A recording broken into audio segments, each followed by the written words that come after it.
நாம் நின்றோன்னமா நம்ம கரங்களை பரிசுத்த வேதாகமத்தை எடுத்து ஆதியாகமத்தின் புஸ்தகம் 3ஆம் அதிகாரத்திலிருந்து ஒரு சில வசனங்களை கூட வாசிக்கலாம். ஆதியாகமம் 3ஆம் அதிகாரம் வசனங்கள் 14, 15 வாசிக்கலாம். அப்பொழுது தேவனாகிய கர்த்தர் சர்ப்பத்தை பார்த்து, நீ இதை செய்தபடியால் சகல நாட்டு மிருகங்களிலும் சகல காட்டு மிருகங்களிலும் சபிக்கப்பட்டிருப்பாய். நீ உன் வயிற்றினால் நகர்ந்து உயிரோடு இருக்கும் நாளெல்லாம் மண்ணை தின்பாய். உனக்கும் ஸ்திரிக்கும் உன் வித்துக்கும் அவள் வித்துக்கும் பகையை உண்டாக்குவேன். அவர் உன் தலையை நசுக்குவார், நீ அவர் குதிங்காலை நசுக்குவாய் என்றார். அமேன். வாசிக்கப்பட்ட வேத பாகங்களோடு கூட கர்த்தர் அவருடைய ஆசீர்வாதத்தை கூட்டுவாராக. நம் ஜெபம் செய்யும்படி தலைகளை தாழ்த்தி இருக்கையில ஜெப தேவை உள்ளவர்கள் வார்த்தையின் ஆகியோனிடம் தன்னுடைய தேவையை தெரிவிக்கும்படி கரங்களை உயர்த்தும்படி கேட்டுக்கொள்கிறேன். நாம் ஜெபிக்கலாம். கிருபை நிறைந்த எங்கள் பரலோக பிதாவே, இந்த ஆசீர்வதிக்கப்பட்ட நல்ல நாளுக்காய் கூட நன்றி. இந்த நாளிலும் கூட மீண்டும் ஒரு ருசியாக பிள்ளைகளாகிய நாங்கள் உடைய உயிர் தெளிதின் வல்லமையை பெற்றுக்கொள்ளும்படிக்கு நாங்க வந்திருக்கிறோம் ராஜா. இந்த சாயங்கால வேளையில மீண்டுமாய் ஒரு விசை அந்த ஆவிக்குரிய கண்களை திறந்து கத்தாவே அப்பா மறுரூபமாக்கப்பட்ட இந்த வார்த்தையை எங்களுக்கு காணும்படி கத்தாவே எங்களுக்கு உதவி செய்யுங்க. நீர் தாமே இறங்கி வந்து அப்பத்தை பிடுங்க ராஜா. நாங்கள் எம்மாவூர் சீஷர்களை போல நாங்கள் இருக்கிறோம். இந்த உலகத்துல எங்களுக்கு மிஞ்சி இருப்பது துக்கமும் வேதனையும் தாமே ராஜா. நீர் எங்களோடு கூட இருந்து தோற்றத்தை மாற்றிக்கொண்டு இறங்கி வந்த ராஜா. இந்த நாளிலும் கூட வார்த்தையின் வடிவில வெளிப்படுங்க, பலப்படுத்துங்க. இங்கிருந்து நாங்கள் புறப்பட்டு செல்லும் போது அந்த எம்மாவூர் சீஷர்கள் பெற்றுக்கொண்ட அனுபவத்தை எங்கள் வாழ்வில் எங்களை பெற்றுக்கொள்ள கிருபைங்க, பலப்படுத்துங்க. இன்னொரு அனுபவம் கூட வார்த்தையோடு கூட எங்களுக்கு உண்டாகட்டும். வேதனைகள், துக்கங்கள், வியாதிகள் எல்லாவற்றையும் ராஜா அப்ப அந்த வார்த்தையானது உரைக்கப்படும் போதே அந்த விசுவாசத்தின் மூலமாய் சுகம் பெற்றுக்கொள்ளட்டும், பலப்படுத்துங்க. இந்த செய்தியானது இன்னொரு அடி கூட உங்களோடு கூட நிறங்கட்ட ராஜா. நீரோ மாறாதவர், தோற்றத்தை மற்றும் காலங்களிலே மாற்றிக்கொள்கிறவர். இந்த நாளில நீர்தாமே என்னுடைய ஸ்தானத்தை நீர் எடுத்துக்கொண்டு நீர் பேசுங்க. மனுஷ ஞானங்கள் அற்று போகட்டும். கேட்கிறதான இருதயங்களை விருத்த சேதனம் பண்ணுங்க. கேட்கிற கத்தாவி இருதயங்களை கூட்டி கொடுங்க. இங்க இருக்கிற எல்லா விதமான அவிசுவாசத்தின் தன்மைகளை மாற்றி போடுங்க. அப்பா நீங்க இங்க டிவைன்லி அட்மாஸ்பியர் இங்க உண்டாகட்டும், பலப்படுத்துங்க, பெரிய காரியங்கள் செய்யுங்க. அப்பா இந்த பகுதிக்கு இருக்கிற மீதமான ஜனங்களை கொண்டு வந்து சேர்த்தரலுங்க. இயேசு கிறிஸ்துவின் பரிசுத்த நாமத்திலே ஆமென். நம்ம அப்படியே உட்காரலாம். கர்த்தராகிய இயேசு கிறிஸ்துவின் பரிசுத்த நாமத்துக்கு மகிமை உண்டாகட்டும். கர்த்தர் தாமே கடந்து வந்து யாவரையும் ஆசீர்வதிப்பாராக. மீண்டும் ஒரு ருசியாக உங்களோடு கூட வார்த்தையை பகிர்ந்து கொள்கிறதுல மிகுந்த மனமகிழ்ச்சி அடைகிறேன். எத்தனை பேர் வார்த்தையை குறித்து சந்தோஷமா இருக்கிறீங்க? அல்லேலூயா. கர்த்தருடைய ஆலயத்துக்கு போகும் வாருங்கள் என்று அவர்கள் எனக்கு சொன்ன போது எவ்வளவு சந்தோஷமா இருந்தேன், மிக மனமகிழ்ச்சியா இருந்தேன். அந்த ஆலயம் இன்னைக்கு மனவாட்டியா இருக்குது இல்லைங்களா? அந்த ஆலயம் எதுங்க? பிரைட் தான் அந்த ஆலயம். அப்ப அந்த ஆலயம் கிறிஸ்துடைய சரீரம். அந்த சரீரத்துல நீங்க பாகமாய் அங்கம் வகிக்கிறதுல மிகவும் சந்தோஷப்படுகிற ஜனங்களா இருக்கிறோம். அல்லேலூயா. அந்த ஆலயத்துல ஒரு நாள்ல வந்து சாலமோனுடைய ஆலயத்துல என்ன ஆச்சுன்னு சொன்னா ஷக்கீனா மகிமை என்ன பண்ணுச்சு? இறங்கி வந்துச்சு.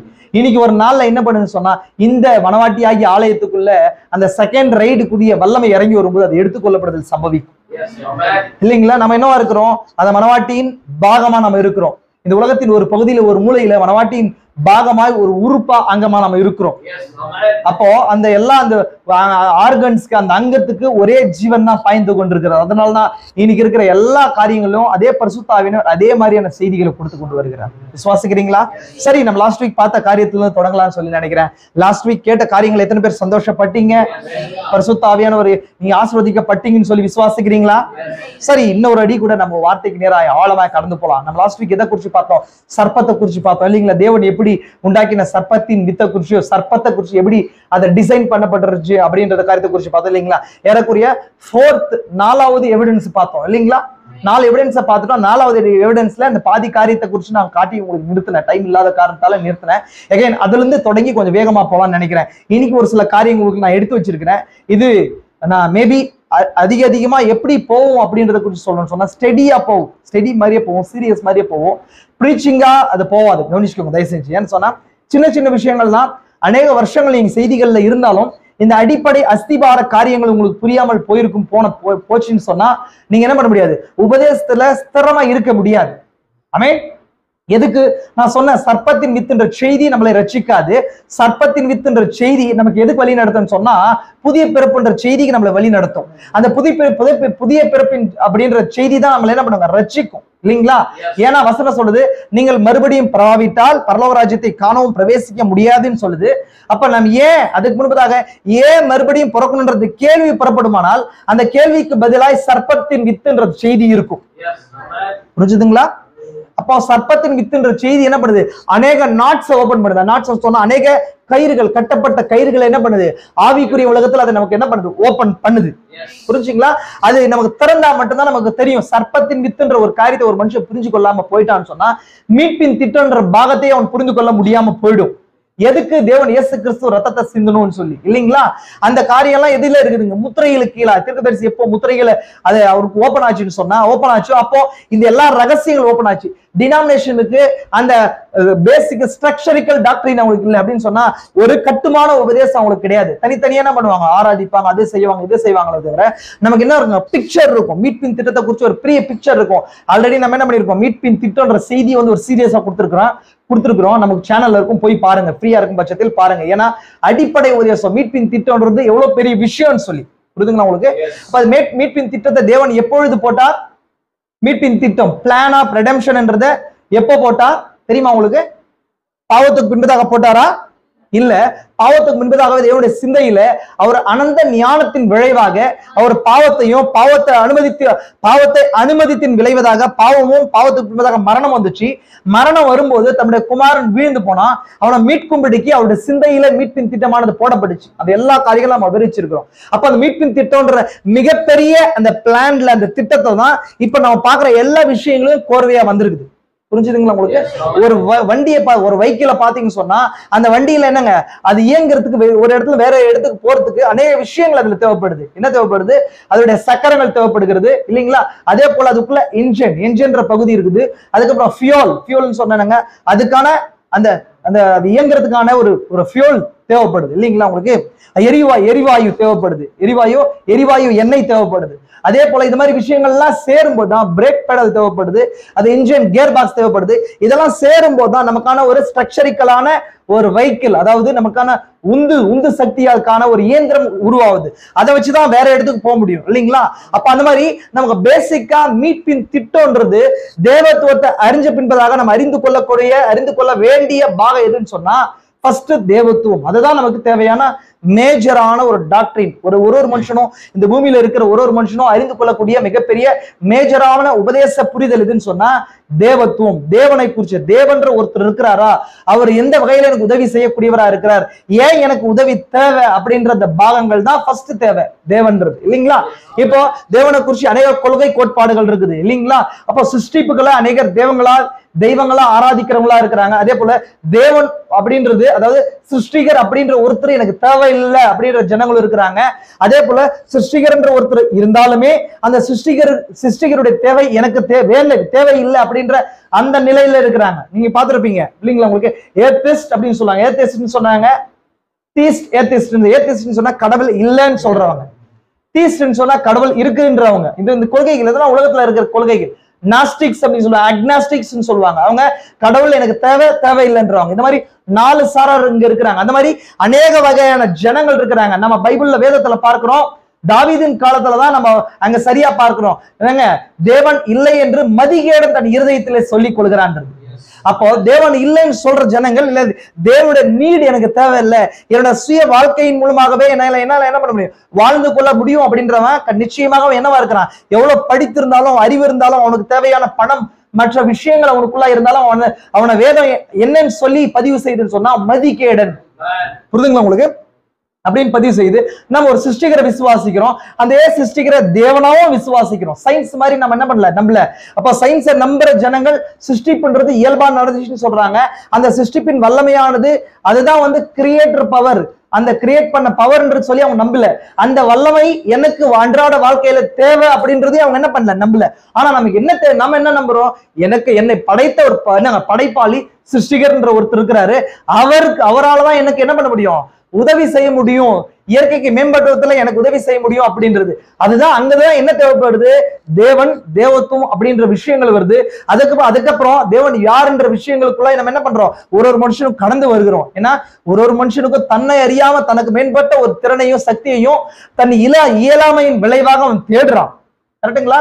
எவ்வளவு வல்லமை படைத்த மனிதனா இருந்தாலும் கூட அவனுடைய ஒரு நேரம் வரும்போது அவனுடைய வல்லமைக்கு அப்பாற்பட்ட ஒரு தேவையானது ஏற்படும் போது அதற்காக என்ன பண்ணாங்க? இயற்கைக்கு மேம்பட்ட வல்லமை அவன் தேடுகிறவனா இருக்கிறான். அப்பேற்பட்ட அந்த இயற்கைக்கு மேம்பட்ட வல்லமை என்னை சிருஷ்டிக்கப்பட்ட சிருஷ்டிகரத்துல வருகுதுன்னு நம்ம விசுவாசிக்கிறோம். இதான் மேஜர் டாக்டரின். அந்த தேவத்துவத்தினுடைய எல்லா விதமான கொள்கைகளுக்கும் எல்லா விதமான தேவைகளுக்கான பூர்த்தி செய்கிற நபரா இயேசு கிறிஸ்து இருந்தான்னு சொல்லி நம்ம விசுவாசிக்கிறோம் இல்லைங்களா?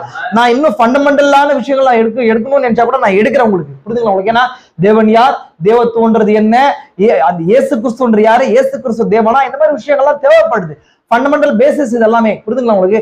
அதற்கு பின்பதாக அடுத்த கட்டத்துக்குள்ள வரும்போதுதான் மீட்பின் திட்டம்ன்றது ஒண்ணு இருக்குது. ஏன் மீட்பின் திட்டம்ன்றது ஒண்ணு இருக்குன்னு சொன்னா, என்னுடைய நிலையானது நிச்சயமாக நித்திய ஜீவனை உடையவனா நான் இல்ல. நான் நித்திய ஜீவனாக இருக்கணும்னு சொன்னா எனக்கு என்ன தேவைப்படுது? எனக்குள்ள இருக்கிற பாவம் மற்ற காரியங்கள்லாம் போகணும். அதுக்கு நித்திய ஜீவனை கொடுக்கறதுக்கு தான் எனக்கு சிருஷ்டிகர்ன்ற ஒருத்தர் தேவை. அவர் தேவனாக இருக்கணும். அவரால் தான் எனக்கு உதவி செய்ய முடியும்னு சொல்லி வரும்போது என்னுடைய பாவம் மரணம் அப்படின்ற வந்த எல்லா விஷயங்களுடைய தொடக்கத்துக்கு நம்ம போய் பார்க்கும்போது அங்கிருந்து என்ன வருது? எனக்கான பாவத்துக்கு மரணத்துக்கான பரிகாரம் ஏதோ ஒரு இடத்துல போடப்பட்டிருக்குது அப்படின்ற அந்த காரியத்துக்குள்ள போய் தான் நான் எதை நோக்கி நான் போய் பாக்குறேன்? சிருஷ்டிகருக்குள்ள சிந்தைக்குள்ள நான் போய் பாக்குறேன். அங்கதான் மீட்பின் திட்டமானது போடப்பட்டிருக்குது. புரிஞ்சுதுங்களா உங்களுக்கு? நான் ஓரலா சொல்லியிருக்கிறேன். அந்த மீட்பின் திட்டத்துக்குள்ளதான் நம்ம பாக்குற எல்லா விஷயங்களும் இருக்குது. மீட்பின் திட்டத்துக்குள்ளதான் என்ன இருக்குது? சிருஷ்டிப்பு இருக்குது. அதுக்கப்புறம் என்னங்க? பாவத்தை தேவன் அனுமதிச்சு அந்த பாகம் இருக்குது, பாவம் இருக்குது. அப்புறம் உடன்படிக்கைகள் இருக்குது. அதுக்கப்புறம் தேவனுடைய அந்த சத்தியங்கள், ஆழமான சத்தியங்கள் இருக்குது. அதே போல நம்ம இன்னைக்கு பாக்குற கிருபையின் பாகம் அதுலதான் இருக்குது. மீட்பின் பாகம், ரட்சிப்பின் பாகம், எல்லா விஷயங்களும் அதுதான் இருக்குது. நித்தியம், நரகம், பரலோகம், எல்லா விஷயங்களும் எதுல கட்டமைக்கப்பட்டிருக்குது, எதுக்குள்ள கட்டமைக்கப்பட்டிருக்குதுன்னு சொன்னா மீட்பின் திட்டம், பிளான் ஆஃப் ரெடம்ஷன். மீட்புன்னு சொன்னா என்ன நமக்கு தெரியும்? மீட்புன்னா என்னங்க? ஒரு பொருள் தன் நிலையை இழந்து போகும்போது அது மீண்டும் அதோடைய மூல நிலைக்கு கொண்டு வருவதுதான் மீட்பு. புரியுதுங்களா உங்களுக்கு? என்னங்க என்ன சொல்லப்படுது? புரியுதுங்களா உங்களுக்கு? தன் நிலை, தன்னுடைய ஒரு சரியான நிலையில இருக்கும் ஒரு பொருள் தன்னோட மூல நிலைய, மூல சாயலை இழந்து போகும்போது அந்த மூல சாயலுக்கு அது மீண்டும் கொண்டு வருகிறதுக்கான அந்த பெயர் தான் மீட்புன்னு சொல்றோம் இல்லைங்களா? அப்ப தேவன் உலகத்தோட சிந்தையில மீட்பின் திட்டத்தை போட்டாருன்னு சொன்னா அவருடைய அனந்த ஞானத்தின் விளைவாக தன்னுடைய குமாரன் விழுந்து போவான்றதை அறிஞ்சுதான் அங்கேயே ஒரு மீட்பின் திட்டத்தை போட்டாருன்னு சொல்லி வருது. அப்ப மீட்பின் திட்டத்துக்குள்ளதான் இந்த எல்லாம் நம்ம பாக்குற எல்லா விஷயங்களும் வருது. அதுல மேஜர் ரோல் எங்க பிளே பண்ணுது? மீட்பின் திட்டம் போடப்படுறதுக்கான காரணமே என்னவா இருக்குன்னு சொன்னா அந்த சர்ப்பமும் சர்ப்பத்தின் அடிச்சோடு பாவம் இதெல்லாம் விஷயம் வருது. அதனாலதான் நான் சொன்னேன் சர்ப்பத்தின் அடிச்சோட அறிந்து கொள்வதில் நோக்கம், முக்கியத்துவம் என்னன்றதை நம்ம பார்த்தோம். ஏன்னா அந்த மீட்பின் திட்டம் முடிவடைகிறதான வேற நேரத்துல மீட்புக்கு உரியவர்கள் அவங்களுக்கு என்ன, மீட்புக்கு உரியவர்களையும் மீட்பை பெற்றுக் கொள்ளாதவர்களையும் பிரிக்கிறது முத்திரை மட்டும்தான். என்ன முத்திரையா இருக்குது? அது மிருகத்தின் முத்திரையா இருக்குது. அது மிருகத்தின் முத்திரையை தப்பித்துக் கொள்றதுக்கு என்ன பண்ணோம்? மிருகன்றது என்னன்னு தெரியணும், அது எங்கிருந்து புறப்பட்டு வந்துச்சுன்னு தெரியணும், அதோட அடிச்சோடு விதமாய் கிரியை செஞ்சுன்னு தெரியணும், அது எங்கிருந்து டிராவல் ஆயிட்டு வருது அந்த ரூட் அப்படின்றத குறிச்சு என்ன பண்ணணும்? நம்ம புரிந்து கொள்ளணும். புரிஞ்சுங்களா உங்களுக்கு? அதனால இந்த விஷயங்களை நான் என்ன பண்றேன் உங்களுக்கு ப்ரீச் பண்ணிட்டு இருக்கிறேன். சபைக்கு ஃபண்டமெண்டல் பேசிஸ். இது ஃபர்தரா நம்ம காஸ்பல்ல கடந்து வந்துட்டோம். நம்ம காஸ்பல் இருந்து கடந்து வந்துட்டோம். நம்ம கடந்து வந்துட்டோமா இல்லைங்களா? அடுத்த கடத்துக்குள்ள நம்ம சொல்றது போல எபிரேயர் 6ல சொல்றது போல நம்ம எதுக்குள்ள கடந்து போக வேண்டியவர்களா இருக்கிறோம். எப்போங்க? இப்போ மூல விசுவாசத்தையும் ஞானஸ்தானம், கைகளை வைக்குதல், அதே போல மரித்தோரின் உயிர்த்தெழுதல், இதெல்லாம் கடந்து பூரணத்தை நோக்கி கடந்து போகணும்னு சொல்லி பவுல் சொல்றாரு. இன்னைக்கு அந்த பரிபூர்ணம் அப்படின்றது அது தலைக்கல் செய்தியா இருக்குது. அதான் 7 சீல்ஸ் ரெவலேஷனா இருக்குது. நம்ம அதுக்குள்ள போகணும். இன்னும் ஞானஸ்தானத்தை குறிச்சு, காஸ்பலை குறிச்சு, நீங்க மனவாட்டின்னு சொல்றதை குறிச்சு எல்லாம் வச்சுட்டு என்ன பண்ண முடியாது? அது கொண்டு போக முடியாது. அடுத்த கடத்துக்குள்ள நீங்க உபாத்தியின் கீழே இருந்து ட்ரைனிங்ல இருக்கிறீங்க. நீங்க ட்ரைனிங் ஆகி ட்ரைனிங்ல வின் பண்ணும் போதுதான் உங்களுக்கான அந்த கிரவுனிங் நடக்கும். கிரவுனிங்னா என்னங்க? அந்த கிரீடம் சுட்டப்படுதல். அதான் புத்திர சுவிகாரத்தை பெறுகிற காரியம். அதுக்கெல்லாம் இப்பேற்பட்ட செய்திகள்லாம் ஒரு நாளும் உங்களை என்ன பண்ணுங்க? அதை தயார்படுத்துது. டே டு டே லைஃப்ல நீங்க என்ன எங்க இருக்கிறீங்க? உபாத்தியின் கீழே, பரிசுத்தாவின்ற இந்த மணி நேர செய்தியில உபாத்தியின் கீழே சோதனைக்கு உட்பட்டு இருக்கிறீங்க. வேலை செய்கிறதான இடத்துல சோதனை, படிக்கிறதான இடத்துல சோதனை, குடும்பத்துல சோதனை, பைனான்சியலா பண விஷயங்கள்ல சோதனை, இந்த மாதிரி சோதனைகள் எல்லாம் உங்களுக்கு என்னவா இருக்குது? அதுதான் நமக்கான இந்த இன்னைக்கு இருக்கிற டெஸ்டிங்கா இருக்குது. அந்த டெஸ்டிங் எல்லாம் ஜெயிக்கணும்னு சொன்னா இதெல்லாம் எதுக்காக ஏற்படுது? இதெல்லாம் இந்த டெஸ்டிங் பின்பதாக இருக்கிற விஷயங்கள்லாம் என்ன அப்படின்றத புரிந்து கொள்றதுதான் இந்த சர்ப்பத்தின் வித்தும் அதை அடிச்சுவோடு. புரிஞ்சுங்களா உங்களுக்கு? அந்த குடும்பத்துல எப்படி வருதுன்ற காரியங்கள்லாம் என்ன பண்ண முடியும்? நீங்க ஜெயிக்க முடியும். புரியுதுங்களா உங்களுக்கு? அந்த ஓவர் கம் தீர்க்கதரிசி சொல்றாரு. உங்களுக்கு தெரியுமா ஜெயம் கொள்ளுதல்ன்ற செய்தி நீங்க வாசிச்சிருப்பீங்கன்னு நினைக்கிறேன். அந்த தீர்க்கதரிசி என்ன சொல்றாரு? ஜெயம் கொள்ளுதல் அப்படின்றதுக்கான அர்த்தம் பிசாசின் தந்திரங்களை அடையாளம் கண்டு கொள்ளுதல். நீங்க வாசிச்சிருக்கிறீங்களா? பிசாசின் தந்திரங்களை அடையாளம் கண்டு கொண்டாலே ஜெயிச்சிடலாம். அதுக்குதான் தீர்க்கதரிசி ஓவர் கம் என்ற வார்த்தைக்கான அர்த்தத்தை அப்படி கொடுக்குறாரு. அப்ப நம்ம என்ன பார்த்துட்டு இருக்கிறோம்? இப்போ சர்ப்பத்தின் வித்து, சர்ப்பத்தின் அடிச்சுவட்ல எதை பார்க்கிறோம்?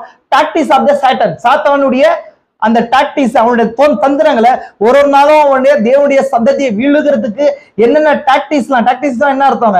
அவன் தந்திர உபாயங்களை எதெல்லாம் செய்யறான், ஏதேன்ல எப்படி செஞ்சான்றதை குறிச்சு நம்ம கண்டுபிடிக்கும் போது அங்கதான் நம்மளுடைய ஜெயம் கொள்ளுதல் இருக்குது. ஆமென். ஜெயம் கொள்கிறவன் எவனோ அவனுக்கு என்ன கொடுக்கப்படுதுன்னா சிங்காசனம் பிளஸ் முதல் சபையின் காலத்தில் கொடுக்கப்பட்ட எல்லா வாக்குத்தத்தங்களும் இந்த காலத்துல நிறைவேறுகிறதா இருக்கு. புரிஞ்சுங்களா உங்களுக்கு? ஏன் பாக்குறத குறிச்சு அப்போ நான் ஃபண்டமெண்டலா மூல பாவத்தை ஒரு மனுஷன் அறிஞ்சு கொள்ளாம வேற எந்த உபதேசத்துக்குள்ள என்ன பண்ண முடியாது, போக முடியாது. ஃபர்ஸ்ட் பேசிஸ் என்ன? தேவத்துவம். நீ ஒரு மனுஷனுக்குள்ள பேசினாவே போதும். ஒரு டினாமினேஷன்ல ஒரு நபர்கிட்ட பேசுனீங்க சொன்னா தேவத்துவத்தை ஏற்றுக்கொள்ளாத நபர் அவன் எதுவுமே ஏற்றுக்கொள்ள மாட்டான். நீங்க எடுத்துக்கொண்டு ஞானஸ்தானத்தை கொண்டு போக வேண்டிய அவசியமே கிடையாது. ஞானஸ்தானம் அது என்ன கிடையாதுன்னு சொன்னா ஃபண்டமெண்டல் டாக்டரின் கிடையாது. ஃபண்டமெண்டல் டாக்டரின் காட் தான், தேவத்துவம் தான். டாக்டரின்னா நான் இங்கிலீஷ்ல சொல்றேன் உபதேசம். அடிப்படை உபதேசம் எதுன்னு சொன்னா தேவத்துவம் தான் அடிப்படை உபதேசம். அந்த தேவத்துவத்துக்கு கீழே தான் எது வருதுன்னு சொன்னா இந்த ஞானஸ்தானம்ன்ற அந்த கோட்பாடு, அந்த உபதேசம் வருது. இப்போ நீங்க தேவத்துவத்தை ஒரு மனுஷனுக்கு விளக்காம அப்போஸ்தலர் 2:38 எடுத்துக்கொண்டு போக முடியாது. அப்ப அப்போஸ்தலர் 2:38 பின்பதாக அப்போஸ்தலர் 2:38 கூட மூல உபதேசம் கிடையாது. மறுபிறப்புன்றது அந்த மூல உபதேசம். மறுபிறப்பு அப்படின் போது அந்த ஞானஸ்தானத்துக்கு வழி நடத்துது. அந்த ஞானஸ்தானம் என்னவா இருக்குது?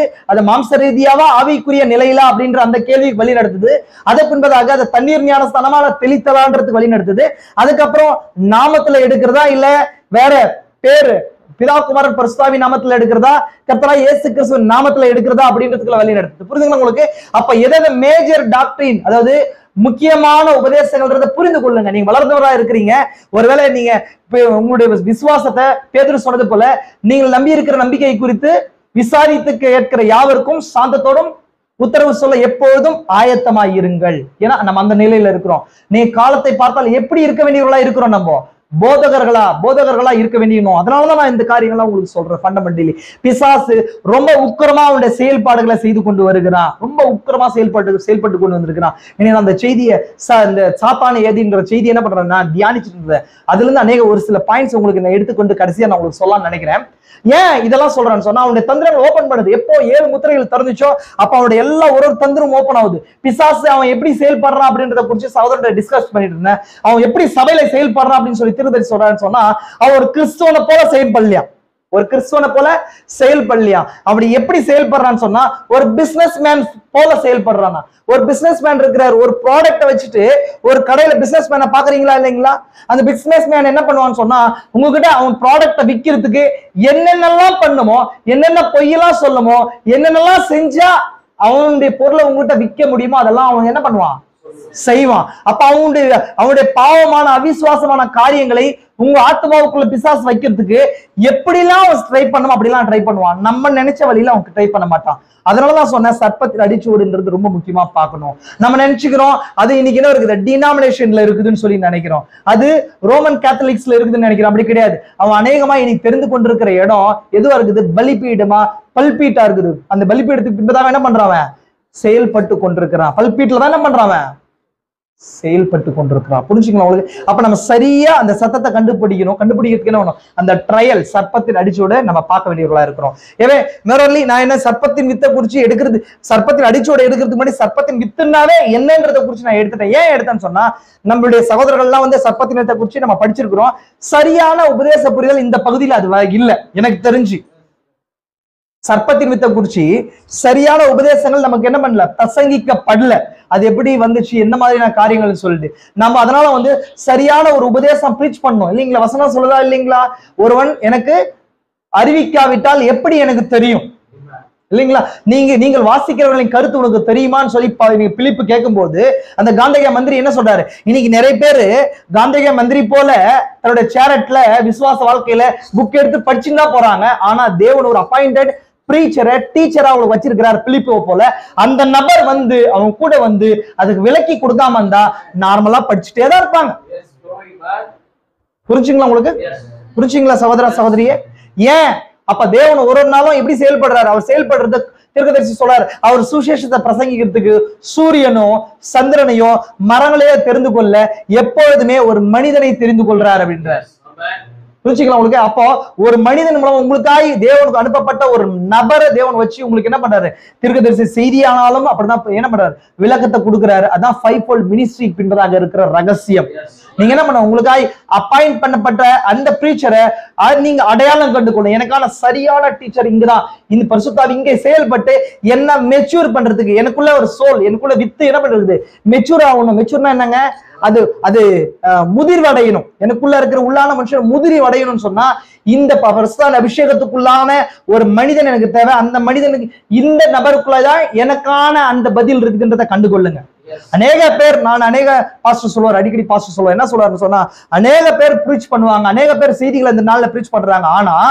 ஆனா ஒரு விஷயத்தை புரிஞ்சுவாங்க, இன்னைக்கு இருக்கிற எக்ஸாம் பேப்பர் சாதாரணமான எக்ஸாம் பேப்பர் கிடையாது. நீட் பேப்பரை பத்தி தெரியுமா உங்களுக்கு? நீட் எக்ஸாம் எழுதுறாங்களா இல்லைங்களா? அதுல எத்தனை பேர் அப்ளிகேஷன் போடுறாங்க? 15 லட்சம் பேர் அப்ளிகேஷன் போடுறாங்க. ஆனா தேவையான நபர்கள் எவ்வளோ? 25,000 30,000 தான்.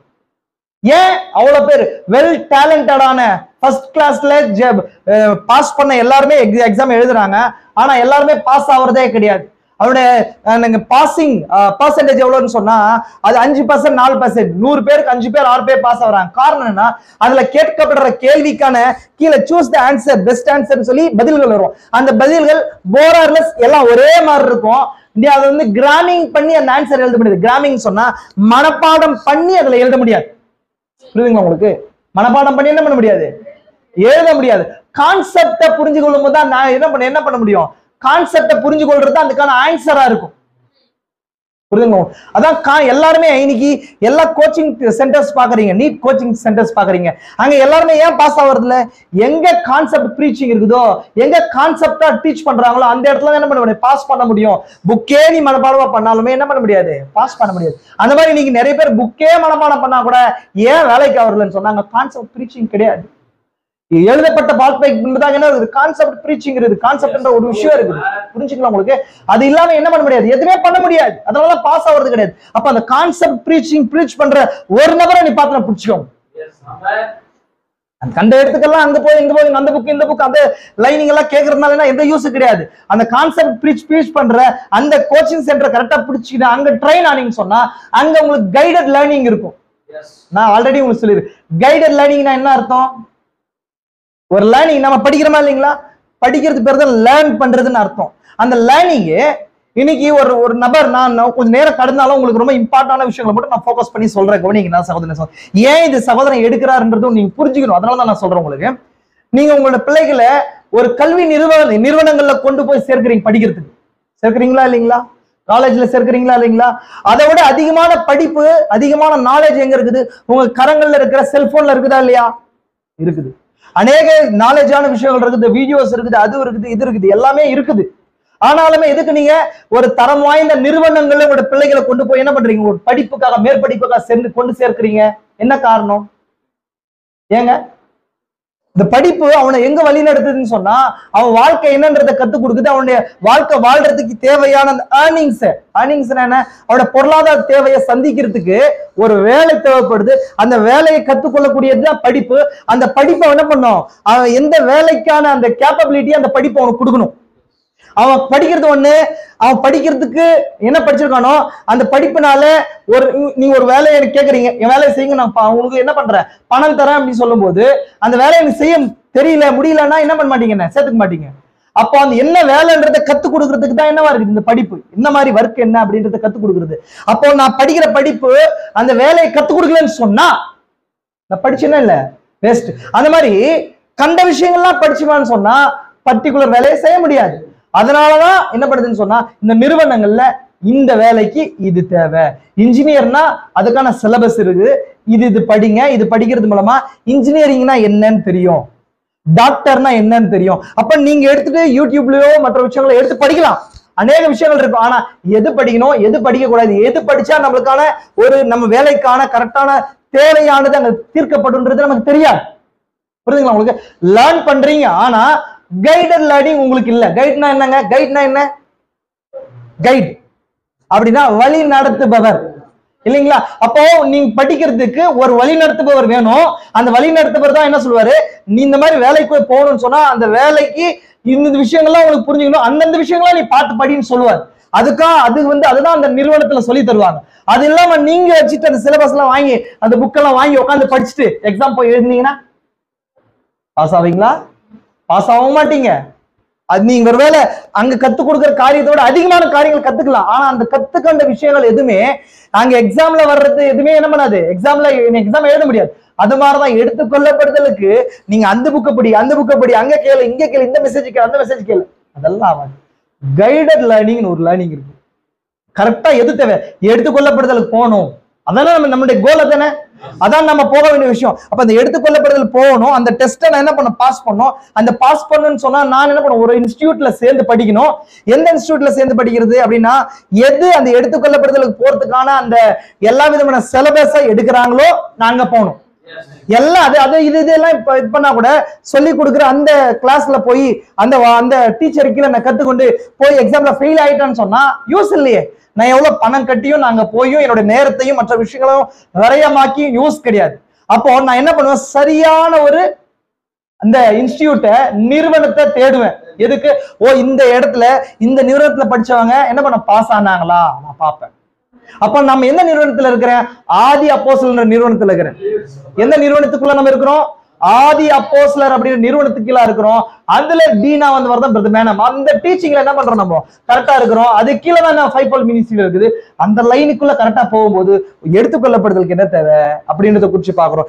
எங்க இருக்குது எடுத்துக்கொள்ளப்படுதல், குயிக்கனிங் பவர்ல இருக்குது. குயிக்கனிங் பவர் எதுல இருக்குது, 7 இடிகள் இருக்கு. 7 இடிகள் எங்க இருக்குது, 7 முத்திரைகள் இருக்கு. 7 முத்திரைகள் எங்க வெளிப்படுது, தூதனு கீழே வெளிப்படுது. அது இப்ப எங்க செயல்படுது, செகண்ட் ரைடுக்குள்ள வருது. செகண்ட் ரைடு எப்போ எங்க நடக்கிற நேரம் என்ன, வைல்ஸ் கோப கலசங்கள் ஊற்றப்படுகிற நேரம். கோப கலசங்கள் ஊற்றப்படும்போது என்ன நடக்குது, எக்காலங்கள் ஒரு பக்கம் என்ன பண்ணுது, துணிக்கிற நேரமா இருக்கும். அப்ப உலகம் எப்படி இருக்கும், அப்போ WCC ஸ்தாபிக்கப்படும். இதுதான் சிலபஸ். இதெல்லாம் ப்ரீச் பண்ணாம இதெல்லாம் என்ன செய்யாது, நம்மள சரியா ஆயத்தப்படுத்தாது. சரியான படிக்க நம்ம தேர்வு எழுத முடியாது, எடுத்துக்கொள்ளப்படுதலே போக முடியாது.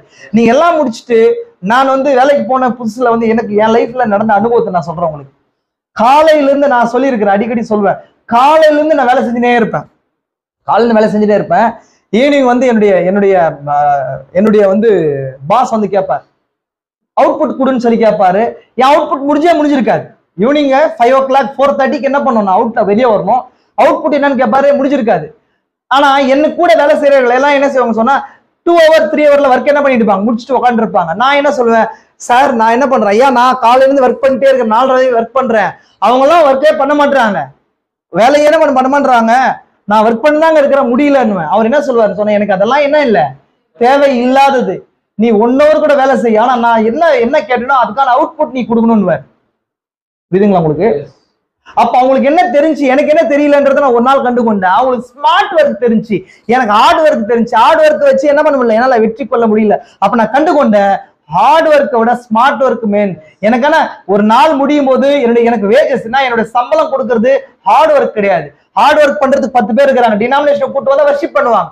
டினாமினேஷன் கூட்டு வந்தா இதை விட அதிகமான பிரீச்சிங்க வேதத்தை குறிச்சியும் இல்ல வரலாற்றை குறிச்சும் உங்களுக்கு பிரீச் பண்ணுவாங்க. ஆனா உங்களை உயிர்ப்பிக்கிற வல்லமை தான் உங்களுக்கான வேஜஸ், சம்பளம். அதை கொடுக்கறது எதுன்னு சொன்னா ஸ்மார்ட் ஒர்க்ல தான் இருக்குது. புரிஞ்சுங்களா? அதை பிரீச் பண்றது 5-fold மினிஸ்ட்ரியில தான். அதுக்காக நான் சொன்னேன், கைடட் லேர்னிங் வேணும். கண்ட விஷயங்களை பிரீச் பண்றது, கண்ட விஷயங்களை தெரிஞ்சுக்கிறது, அதெல்லாம் இல்ல. இன்னும் அதே போல இல்லைன்னா கிராமிங் பண்றது, ஒரு புக்கை எடுத்து வந்து அப்படியே கிராம் பண்ணி அதாவது அதை மட்டும் பிரீச் பண்றது, அதெல்லாம் கிடையாது. புரிஞ்சுங்க? அதனாலதான் இதெல்லாம் மூல உபதேசங்கள்லாம் இங்க எடுக்கிறது எல்லாமே மெட்டீரியல் பிரீச்சிங் தான்.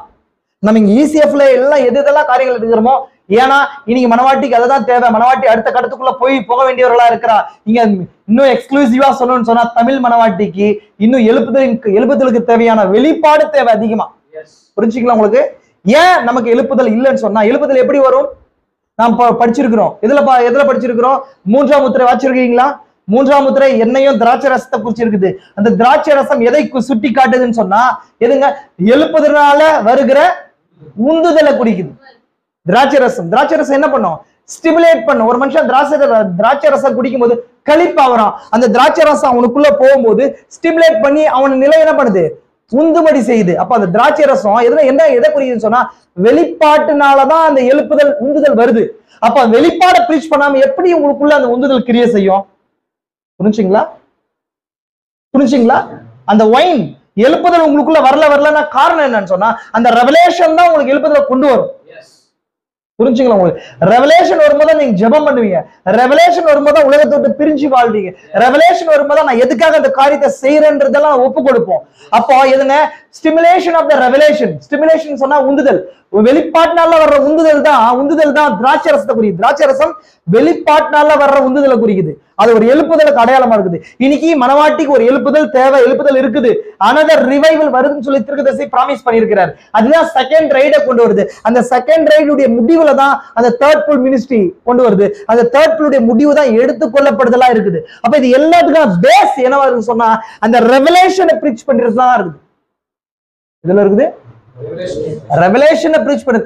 ரெவலேஷனை யாரை மட்டும் தான் பிரீச் பண்ண முடியும்? எல்லாரும் நல்லா பிரீச் பண்ண முடியாது. அந்த 5-fold மினிஸ்ட்ரிக்குள்ள இருக்கிற அந்த நபர்கள் தான் பிரீச் பண்ண முடியும். புரியுதுங்களா உங்களுக்கு? யாரையும் நான் குற்றப்படுத்தி சொல்ல கிடையாது. எனக்கு என்ன தேவை? 10 கடை இருக்குது, நான் இந்த கடையில போய் ஒரு பொருளை ஏன் வாங்குறேன்னு சொன்னா 9 கடை சரியில்லைன்னு சொல்லி நான் சொல்ல. எனக்கு என்ன தேவை? என் எடுத்துக்கொள்ளப்படுற என் ஆத்மாவுக்கு என்ன தேவை அப்படின்றதுக்கு தான் நான் போக முடியும். புரிஞ்சுங்களா? அப்ப என்னுடைய எடுத்துக்கொள்ளப்படுதல தேவையை பூர்த்தி செய்கிறது எங்கேயோ அந்த இடத்துல என்ன பண்ணணும்? சரியா நம்ம கற்றுக்கொள்ளணும், நேரத்தை யூஸ் பண்ணணும். புரிஞ்சுங்களா உங்களுக்கு? அப்ப நம்ம என்ன எதுல இருக்கோம்? ஸ்மார்ட் ஒர்க்ல இருக்கிறோம், ஹார்ட் ஒர்க்ல இருக்கிறோமா? ஸ்மார்ட் ஒர்க்ல இருக்கணும். ஸ்மார்ட் ஒர்க் சின்னது. நீங்க காலையில இருந்து 9 மணில இருந்து ஒர்க் பண்ணாங்க அப்படின்னு சொல்லும் போது அது என்ன ஜனம் 3ஆம் மணி வேலையா இருக்கிறாங்க. இன்னொரு டீம் 11ஆம் மணிக்கு வந்து 1 மணி நேரம் தான் ஒர்க் பண்ணாங்க. 1 மணி நேரம் 1 ஹவர் தான் ஒர்க். ஆனா அவங்க என்ன பண்ணுவாங்க? என்ன பண்ணாங்க? அவங்க ஒரே கூலி வாங்கினாங்க. ஆனா இன்னொரு விஷயம் நான் ஆல்ரெடி சொல்லியிருக்கிறேன். எதுக்காக? இது வந்து பார்ஷியாலிட்டி காட்டுற மாதிரி இருக்குது. அந்த 1 ஹவர் என்ன பண்ணாங்களான்னா அந்த காலையில பண்ண அந்த 8 ஹவர் வரைக்கும் அவங்க பண்ணாங்களாம். அதனால அந்த கூலி நியாயம் இல்லாதது மாதிரி தெரியும். அவங்க கேட்கிற அந்த மித்த 3 நபர்கள் கேட்டாங்களே, 3ஆம் மணியில, 6ஆம் மணியில, 9ஆம் மணியில கேட்ட 3 பேர் வந்து கேட்டாங்களா, ஏன் நீங்க வந்து எங்களுக்கு கொடுத்து அதே கூலியை கொடுத்து அவங்களுக்கும் கொடுக்குறீங்க? 1 ஹவர் தான் ஒர்க் பண்ணாங்கன்னு கேட்கும்போது அவர் சொல்றாரு, அவர் அங்க பதில் சொல்ல மாட்டாரு. அதுக்கு பின்னாடி ஒரு ரகசியம் இருக்குது. நான் உங்ககிட்ட பேசின அந்த அமௌண்ட்டை வேஜஸ் உனக்கு கொடுத்த நீ போன்னு சொல்றாரு. ஆனா அதுக்கு பின்னதா இருக்கிற அதுக்கு பின்னதா இருக்கிற ரெவலேஷன் என்னன்னு சொன்னா அவர் நீதியுள்ள நியாயாதிபதி. அவர் அது சொல்ல குறிப்பிடுறவர். அவருக்கு தெரியும் இந்த 1 ஹவர் பண்ண நபர்கள் தான் ஒட்டுமொத்த வேலையும் முடிச்சவங்கன்றது. புரிஞ்சுங்களா உங்களுக்கு? அப்ப நம்ம எங்க இருக்கிறோம்? இப்போ 3ஆம் மணியில இருக்கிறோமா? 3ஆம் மணின்றது முதல் ஜீவனின் காலம். அது என்னவா இருக்குது? சிங்கமா இருக்குது. 6ஆம் மணின்றது 2வது ஜீவனின் காலம். அது காளையின் காலம். அதே போல 9ஆம் மணின்றது 3ஆம் ஜீவனின் காலம். அது மனிதனின் ஆவியா இருக்குது. 11ஆம் மணின்றது கழுகு ஜீவனின் காலம். Evening 5 o'clock. அது சாயங்கால வேலை. அது அப்ப 6 மணிக்கு ஷிப்ட் முடிய போகுது. 6 மணிக்கு என்ன போகுது? ஷிப்ட் முடிய போகுது. இந்த 1 ஹவர் தான் இப்ப நம்ம இந்த டைம்ல தான் ஒர்க் பண்றோம். இந்த 1 ஹவர்ல எல்லா வேலையும் முடிக்க போறோம். அதான் ஸ்மார்ட் ஒர்க். புரிஞ்சுங்களா உங்களுக்கு? புரிஞ்சுங்களா? அந்த மாதிரி இருக்கு. அதனாலதான் நான் இந்த பிரீச்சிங் எல்லாம் பிரீச் பண்றேன். நீங்க இதுக்காய் தெரிந்து கொள்ளப்பட்டவங்களா இருந்தீங்கன்னா இந்த மெசேஜ் நீங்க கேட்பீங்க. இல்லைன்னு சொன்னா ஏதோ பிரீச் பண்றாரு இவரு, இல்ல எங்களுக்கு போர் அடிக்குதுன்னு சொல்லி எங்களுக்கு ஃபண்டமெண்டல் பேசிஸான விஷயங்கள் வந்து மெஸ்மரைஸ் பண்ற விஷயங்கள் கொண்டு வந்துடணும். அது எல்லாரும் பிரீச் பண்ண முடியும். ஆனா இது உங்களை சரியாக ஆத்மாவை கரெக்டா ரெடி ஆகும், கரெக்டா ரெடி பண்ணும். புரிஞ்சுங்களா உங்களுக்கு? நேரத்தை நான் எடுத்துக்கொண்டதுக்கு சாரி. இதை நீங்க திங்க் பண்ணி பாரு. ஆமென். சரி, நம்ம நெக்ஸ்ட் நம்ம மற்ற விஷயங்களுக்கு போலாம். லாஸ்ட் வீக் எதை குறிச்சு பார்த்தோம்? ஆவி ஆத்மா சரத்தை குறிச்சு பார்த்தோமா இல்லைங்களா? அந்த சர்ப்பத்துக்கும் மனுஷனுக்கும் எப்படி அந்த வேரியேஷன்ஸ் என்ன, சர்ப்பன்றது என்ன குறிச்சு பார்த்தோம். அதை சின்ன ரீகால் மட்டும் நான் உங்களுக்கு சொல்றேன். அந்த நல்லா கவனிச்சுட்டே வாங்க. கவனிங்க நல்லா. சர்ப்பன்றது எப்படி இருந்துச்சு அப்படின் போது அது வெர்டிபிரேட் அனிமலா இருந்துச்சு. அப்படின்னா முதுகெலும்புள்ள பிராணியா இருந்துச்சு பார்த்தோம் இல்லைங்களா? அந்த 3ஆம் அதிகாரத்தை வாசிக்கும் போது சர்ப்பம் சகல காட்டு ஜீவன்களை பார்க்கிலும் தந்திரம் உள்ளதா இருந்தது. காட்டு ஜீவன் சொல்லி தமிழ்ல இருக்கு. இங்கிலீஷ்ல எப்படி இருக்குதுங்க? Every beast of the field அப்படின்னு சொன்னா காட்டு மிருகங்களை, காட்டு மிருகம், பீஸ்ட் ஆஃப் த ஃபீல்ட், அந்த காட்டு மிருகம் அது. அப்ப அந்த மிருகம் போது பீஸ்டுக்கு என்ன இருக்குது? Vertebrate animal. வெர்டிபிரேட்னா முதுகெலும்புள்ள பிராணின்னு சொல்லப்படுது இல்லைங்களா? அப்ப இன்னொன்னு அதுக்கு இருக்கிற 2வது விஷயம் சொன்னா அது பேசத்தக்கதா இருந்துச்சுன்னு சொல்லி பார்த்தோம். அப்ப அந்த பேசுறதுக்கு முதுகெலும்பு இருக்கிறதுக்கு எப்படி முதுகெலும்பு இருக்குன்றதை குறிச்சு பார்த்தோம். அது நார்மலா அநேக வெர்டிபிரேட் அனிமல்ஸ் இருக்குது, அநேக விதமான முதுகெலும்புள்ள பிராணிகள் இருக்குது. அதுலயும் நம்ம எதுக்கு இல்ல நம்ம செட் பண்றோம்னு சொன்னா சிம்பான்சிக்கும் மனிதனுக்கு சென்டர்ல ஏன் அது முதுகெலும்புள்ள பிராணியா வைக்கிறேன்னு சொன்னா அது பேசத்தக்கதா இருக்குது. அந்த பேசத்தக்கதுக்கு என்ன தேவைப்படுதுன்னு சொன்னோம், இந்த ஜா அமைப்பு கரெக்டா இருக்குது. இங்க காகல் டைப் வந்து இங்க இருக்கிற அந்த குரல் வலைன்னு சொல்லுவாங்க, குரல் வலை. அந்த குரல் வலை பேசத்தக்கதா இருக்குது. ஆனா சிம்பான்சியால பேச முடியாது, அந்த ஒலிகளை எழுப்போம். ரெண்டாவது இன்னொரு விஷயம் சொன்னா, அந்த மனுஷனுக்கு இருக்கிற மாதிரியே இருந்துச்சுன்னு சொன்னேன். மிருக ஜீவன்களும் சத்தத்தை எழுப்பும். அந்த சத்தத்தை எழுப்பும் போது அதே வகையான மிருக ஜீவனுக்கு தான் அந்த சத்தத்தின் அர்த்தம் புரியும். ஆனா சர்ப்பம் பேசின அந்த பாகத்தை ஏவாளால புரிந்து கொள்ள முடிஞ்சு, ஆதாமால புரிந்து கொள்ள முடிஞ்சுன்னு சொன்னா, இன்னும் பிரீச்சர் சொல்றாரு, ஒரு பிரீச்சர் சொல்றாரு இப்படி, அது ஆதாமுடைய வீட்டுல வந்து வேலைக்காரனாவே இருந்துச்சு. அது நான் சொல்றேன் உங்களுக்கு, அதுக்கு பின்னதாக இருக்கிற லாஜிக் சொல்றேன். இந்த ஆங்கிள் அதை புரிஞ்சு கொண்டா அது அர்த்தம் உங்களுக்கு புரியும். நான் அதை சொல்றேன் உங்களுக்கு, நல்லா கவனிச்சுக்கணும். இந்த பேசிக்கான அந்த ஸ்ட்ரக்சரை, அந்த அமைப்பை நீங்க புரிந்து கொள்ளுங்க. நான் சொல்றேன், ஒண்ணு முதுகெலும்புள்ள பிராணியா இருந்துச்சு. ரெண்டாவது அது பேசத்தக்கதா இருந்துச்சுன்னு சொன்னா, பேசத்தக்க அமைப்பு இருக்குன்னு சொன்னா அது கண்டிப்பா சிம்பான்சியை காட்டிலும் மேலானதா இருக்கணும், மனிதனை போல இருக்கணும். அப்ப மனிதனை போல இருக்கணும்னு சொன்னா அதுக்கு ஆத்மா இருக்கணும். அப்ப அதுக்கு ஆத்மா இல்ல அப்படின்னும் போது மனிதனுக்கும் சிம்பான்சிக்கும் சென்ட்ரலா இருந்துச்சுன்னு சொல்லி நம்ம என்ன பண்றோம், தீர்க்கதரிசி சொன்னது போல சொல்றோம். இது மிஸ்லிங்கா இருக்குது. மிஸ்லிங்னு சொன்னா விடுபட்ட இணைப்பு, படை அந்த இணைப்பா இருக்குதுன்னு சொல்லி பார்த்தோம் இல்லைங்களா. ஏன் இன்னைக்கு ஆரிஜின் ஆஃப் ஸ்பீசிஸ் என்ற புக்கை சார்ல்ஸ் டார்வின் என்ன பண்றாருங்க, கொடுக்குறாரு. அவர் தான் பரிணாம கோட்பாட ஒரு பிளானுக்கு கொண்டு வந்தாரு, தெரியுங்களா உங்களுக்கு. தியரி ஆஃப் எவாலுவேஷன் தியரின்னு சொல்லுவாங்க. எவாலுவேஷன் என்னங்க, பரிணமிச்சு மிருகங்கள்ல ஒண்ணு ஒரு செல் அமீபாவிலிருந்து பரிணமிச்சு வந்ததாக என்ன பண்றாங்க இன்னைக்கு சயின்ஸ் மேஜரா சொல்லுது. ஆனா நம்ம என்னங்க பரிணாமத்தில் நம்பிக்கை கொண்டிருக்கிறோம். ஆனா எப்படி நம்பிக்கை கொண்டிருக்கிறோம், படைப்புக்குள்ளதான் அந்த பரிணாமம் இருக்குதுன்றத குறிச்சு நம்ம சொல்றோம். நம்ம ஆல்ரெடி நம்ம பார்த்திருக்கிறோம். நீங்க பார்க்காதவங்க தயவு செஞ்சு என்ன பண்றீங்கன்னா இந்த வாரம் போய் இந்த ஃபர்ஸ்ட் ரெண்டு அந்த சீரியஸையும் பாருங்க. அப்ப அப்படி இருக்கும்போது இந்த பரிணாமத்துக்குள்ள எப்படியா அது கிரியை செய்துன்றதை குறிச்சு பார்த்தோமா இல்லைங்களா. அப்ப அந்த அமைப்புல எதுக்கு சென்டர்ல அது பிளேஸ் ஆகுதுன்னு சொன்னா, மனுஷனுக்கும் அதே போல அந்த சிம்பான்சிக்கும் சென்டர்ல ஒரு மிஸ்லிங்க் இருந்ததா சொல்றோம் இல்லைங்களா உங்களுக்கு. இப்ப அதுதான் நம்ம லாஸ்டிக்கா பார்த்தோம். அதுக்கப்புறம் அப்படி இருக்கிற அந்த மிருகத்துடைய அந்த குரல் வலையும் அந்த ஜா, இந்த தாட அமைப்பும் பேசத்தக்கதா, மனுஷனை போல ஒலி அலைகளை எழுப்பத்தக்கதாக இருந்ததுன்னு சொல்லி நம்ம பார்க்கிறோம். மனுஷனை போல ஒலி அலைகள் எழுப்பத்தக்கதா இருக்குன்னு சொன்னா அந்த அமைப்பு தேவைப்படுது. அப்போ அந்த ஒலி அலைகள், அதன்படி ஒலி அலைகளை எழுப்பணும்னு சொன்னா, எழுப்பும் போது தன் சிந்தையினுடைய வெளிப்பாடு அது இருக்கணும். ஒரு மிருகத்துக்கும் இன்னொரு மிருகத்துக்கும் அந்த சிந்தையில இருக்கிற காரியத்தை வெளியே கொண்டு வர்றதுக்கு வெவ்வேறு வகையில ஜாடைகள் மூலமா என்ன பண்ணுது, ஜாடைனா என்ன, சைகைகள் மூலமா செய்தா இல்லைங்களா. அந்த சைகைகள், பறவைகள்லாம் சைகைகள் மூலமா தன்னுடைய மொழியை, தனக்குள்ள தாட்ஸ் என்ன பண்ணுது, மத்த மிருக ஜீவன் தன்னுடைய இனத்துக்கோ மிருக ஜீவனுக்கோ தன்னுடைய இணைக்கோ கடத்துது. இணைனா தன்னுடைய பேருக்கோ கடத்துது. ஆனா மனுஷன் இன்னும் அட்வான்ஸ் என்ன பண்றான், சத்தத்தின் மூலமா கடத்துறான். அதே போல எழுத்தின் மூலம், ரிட்டன் ஃபார்ம்ல எழுத்தின் மூலமா கடத்துறானா இல்லையா. இப்ப இத போல மனுஷனுக்கு பேசுறத, அந்த சர்ப்பம் பேசுறத ஏவாளுக்கு புரிஞ்சு கொள்ள முடிஞ்சுன்னு சொன்னா, அது மனுஷனை போல மனுஷனுக்கு ஒத்ததாவே அது இருந்துச்சு. அதுதான் நான் லாஸ்ட் வீக் அந்த காரியத்தை எடுத்து உங்களுக்கு காட்டினேன். அதை திரும்ப எகைன் உங்களுக்கு காட்டுறேன். தீர்க்கதரிசி என்ன அந்த காரியத்தை சொல்றாரு சொல்லி அதுல இருந்து நான் எடுத்துன்னு போறேன். புரிஞ்சுங்க, அதுல இருந்து என்ன பண்றேன், நான் எடுத்துன்னு போறேன். தயவு செஞ்சு பாருங்க.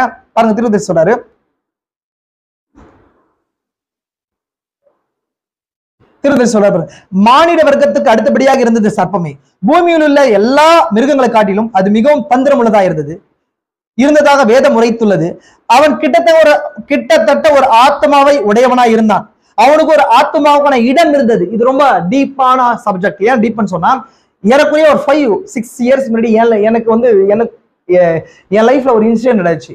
ஒரு சகோதரனுக்கு எனக்கு ஒரு சின்ன ஒரு அது டிபேட்னு சொல்ல முடியாது, ஒரு உபதேசத்துல இந்த சர்ப்பத்தின் ஆத்மாவை குறிச்ச உபதேசத்துல ஒரு கான்ட்ரரி நடந்துச்சு.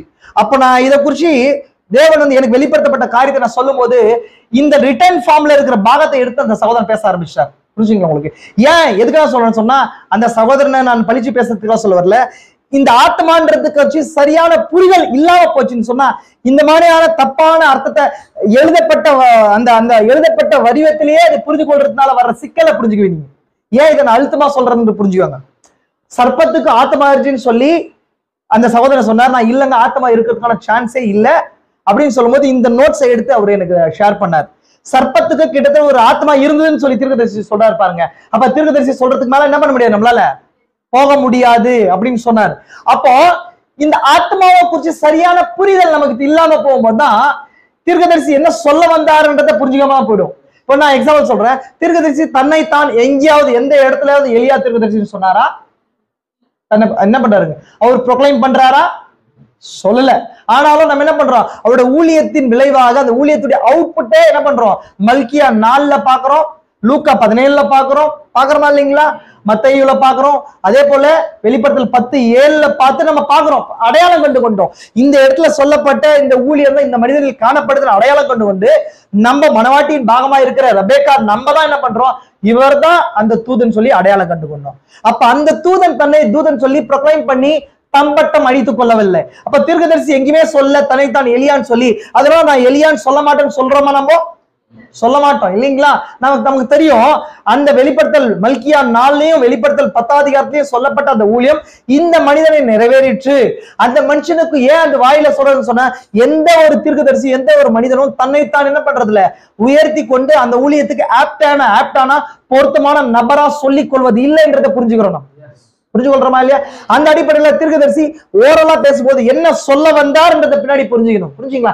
ஏற்கனவே நான் சொல்லியிருக்கிறேன், இந்த செய்தியை வெறும் ரிட்டன் ஃபார்ம்ல எழுதப்பட்ட வடிவத்திலேயே புரிஞ்சு கொண்டோம்னு சொன்னா நிறைய மேஜர் மிஸ்டேக்ஸ் நம்மளுடைய உபதேச புரிதல் வந்துடும். என்னுடைய ஆவிக்குற அந்த வளர்ச்சியிலையும் அப்படிதான் அநேக நாட்கள் அநேக விஷயங்களையும் நான் புரிஞ்சு கொள்ள வரும்போது ரிட்டன் ஃபார்ம்லயே புரிஞ்சு கொள்ள வரும்போது எப்படின்னா, அது ஒரு ஃப்ரேம்ல இடிக்க போய் எங்கேயோ ஒரு ஃப்ரேம்ல போய் என்ன பண்ணுங்க? ஃப்ரேம்லன்னு சொன்னா ஒரு பெரிய பிக்சர் போடுறோம். பிக்சர்ல ஒரு மீட்பின் திட்டத்தை என்ன பண்றோம்? நம்ம எழுதுறோம். படைப்புல இருந்து பிடிச்சி திரும்ப மூலப்படைப்பு திரும்ப மறுபடைப்புக்கு எடுத்து வந்து ஒரு பிக்சரை போட்டா நம்ம புரிந்து கொண்டது கரெக்டா அமையணும். அங்க அந்த இடத்துல ரட்சிப்பிங் அமையுது, மீட்பிங் அமையுது, பாவ மன்னிப்பிங் அமையுது, நியாய பிரமாணம் இங்க அமையுது, சகோதரஸ்னே இங்க அமையுது, சபை இங்க அமைகிறது, கிருபை இங்க அப்ப அமையுதுன்னு சொல்லி கரெக்டா என்ன பண்ணும்? அந்த பிக்சரை அமைக்கணும். அதனால அப்படி அமைக்க முடியல அப்படின்னு சொன்னா நீங்க ஏதோ ஒரு இடத்துல என்ன பண்ணிருக்கீங்க? மிஸ் பண்ணிருக்கீங்கன்னு அர்த்தம். புரிஞ்சுங்களா உங்களுக்கு? அப்ப தீர்க்கதரிசி சொன்ன மாதிரி தான் இந்த மேப்பை நான் போட்டிருக்கேன் அப்படின்னு சொல்லி நீங்க போட்டு அப்படி போட்டும் உங்களுடைய பிக்சர் தப்பா வருதுன்னா என்ன அர்த்தம்னு சொன்னா, தீர்க்கதரிசி சொன்ன வாக்கியத்தை நீ தப்பா புரிஞ்சுக்கிறீங்க. நீங்க ரிட்டர்ன் ஃபார்ம்ல இருக்கிறத எழுதப்பட்ட வடிவத்துல இருக்கிறத எழுதப்பட்ட வடிவின்படியே புரிஞ்சுக்கணும்னா நீங்க அது அந்த பிக்சர் தப்பா வர்றதுக்கான காரணமா இருக்குது அப்படின்றத நீங்க அடையாளம் கொண்டு கொள்ளுங்க. புரிஞ்சுங்களா உங்களுக்கு? அப்ப என்ன பண்ணுங்க? திரும்ப ரீரைட் பண்ணும். ஆனா திரும்ப எழுத வேண்டிய நேரத்துக்குள்ள வந்துட்டீங்க. அதனால என்ன பண்ணுங்க? தீர்க்கதரிசி எழுதின வார்த்தைக்கு பின்னாடி ஆவிய அடையாளம் கண்டு கொண்டு அதை நோக்கி டிராவல் பண்ணும். அதனாலதான் நான் இந்த பாயிண்ட நான் பிரேக் போட்டு நிறுத்துறேன், இந்த ஆத்தமான்ற பாயிண்ட். புரிஞ்சுங்களா உங்களுக்கு? இப்ப நான் என்ன சொல்றேன் உங்களுக்கு, மனுஷன் மற்றது நார்மலான மிருகம், மற்ற மிருகங்கள், சர்ப்பம், இந்த மூணு விஷயங்களும் நான் கோர் அவுட் பண்ணி உங்களுக்கு பாயிண்ட காட்டுறேன். உங்களுக்கு அப்படி காட்டும் போது ஹியூமன் ஸ்ட்ரக்சர் உங்களுக்கு காட்டுறேன். அது பார்க்கும்போது உங்களுக்கு என்ன பண்ணும், என்ன புரியும்னு சொன்னா, நம்மளுடைய ஆவிக்குரிய நிலை எப்படி அமைஞ்சிருக்குதுன்றதை புரிஞ்சு கொள்ள முடியும். ஏன் சர்ப்பத்துக்கு ஆத்மாவே இல்லைன்றது புரிஞ்சுக்க முடியும். அதே போல மிருகம் எப்படி இருக்குதுன்றதை புரிஞ்சு கொள்ள முடியும். புரிஞ்சுக்கலாம் உங்களுக்கு? இது சர்ப்பத்தின் அடிச்சோடு பார்க்கும் போதே ஒரு சப் டைட்டிலா உள்ள வருது. ஏன் பிரதர் அந்த டாபிக்ல இருந்து இது உள்ள வரீங்கன்னு சொன்னா, இது அறிந்து கொள்ளாம அதுக்குள்ள போக முடியாது. அதனாலதான் ஏதோ ஒரு காஸ்பல் டீச்சிங் நான் டீச் பண்ணல. தீர்க்கதரிசி சரி இயேசு கிறிஸ்து சொல்லி ஒரு உவமையை எடுத்துக்கொண்டோ இல்ல ஏதோ ஒரு அற்புதத்தை எடுத்துக்கொண்டு அந்த காரியத்தை மட்டும் ப்ரீச் பண்ணல. நான் நல்லா புரிஞ்சுக்கலாம் உங்களுக்கு? அதனாலதான் இதை ப்ரீச் பண்றேன். இப்போ ஒரு மனுஷன் எப்படி ஸ்ட்ரக்சரிக்கல் பண்ணப்பட்டிருக்கான், எப்படி அவரோட ஸ்ட்ரக்சர் இருக்குது தெரியுமா உங்களுக்கு? அவன் மனுஷன் 3 படியா இருக்கிறான். கரெக்டுங்களா? எப்படி இருக்கிறான்? 3 படியா இருக்கானா? தெரியுமா இல்லையா? நான் அந்த டயக்ராமை காட்டுறேன் உங்களுக்கு. நீங்க பாக்குறத பார்க்கும்போது தெரியல நினைக்கிறேன்.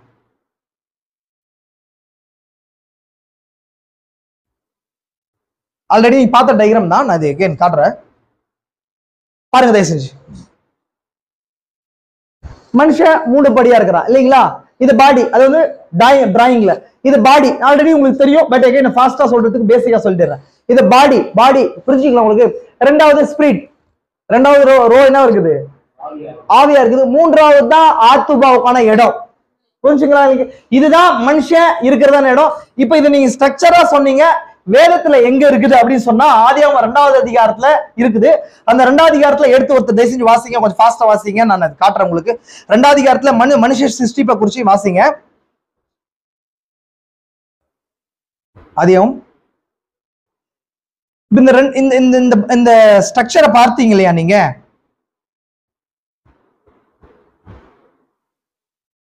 8ஆம் வசனம் பாருங்க தயவு செஞ்சு. ஒருத்தர் வாசிக்கிட்டோம். இருங்க தயவு செஞ்சு இருங்க. ஒரு செகண்ட் தம்பி, ஒரு செகண்ட்.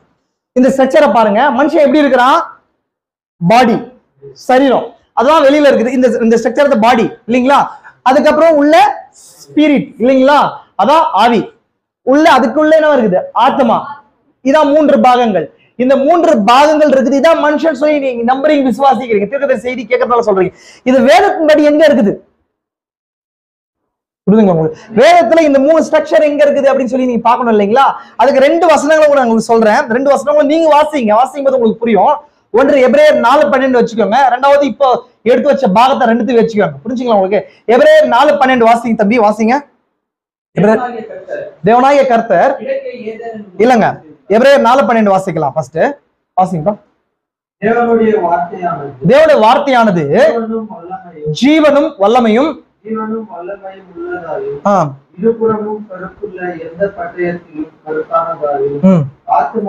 அங்க பாருங்க, தயவு செஞ்சு அவங்க மட்டும் வாசிக்கிட்டு தயவு செஞ்சு பாருங்க. ஆத்மாவையும் ஆவியையும் கணுக்களையும் ஊன், இதெல்லாம் ஒண்ணுதான். கணுக்கள் சொன்னா ஜாயின்ஸ், ஊன் சொன்னா அந்த சரீரத்தின் பாகம். ஓகே, அப்புறம் அப்போ 3 விஷயம் இங்க சொல்லுது.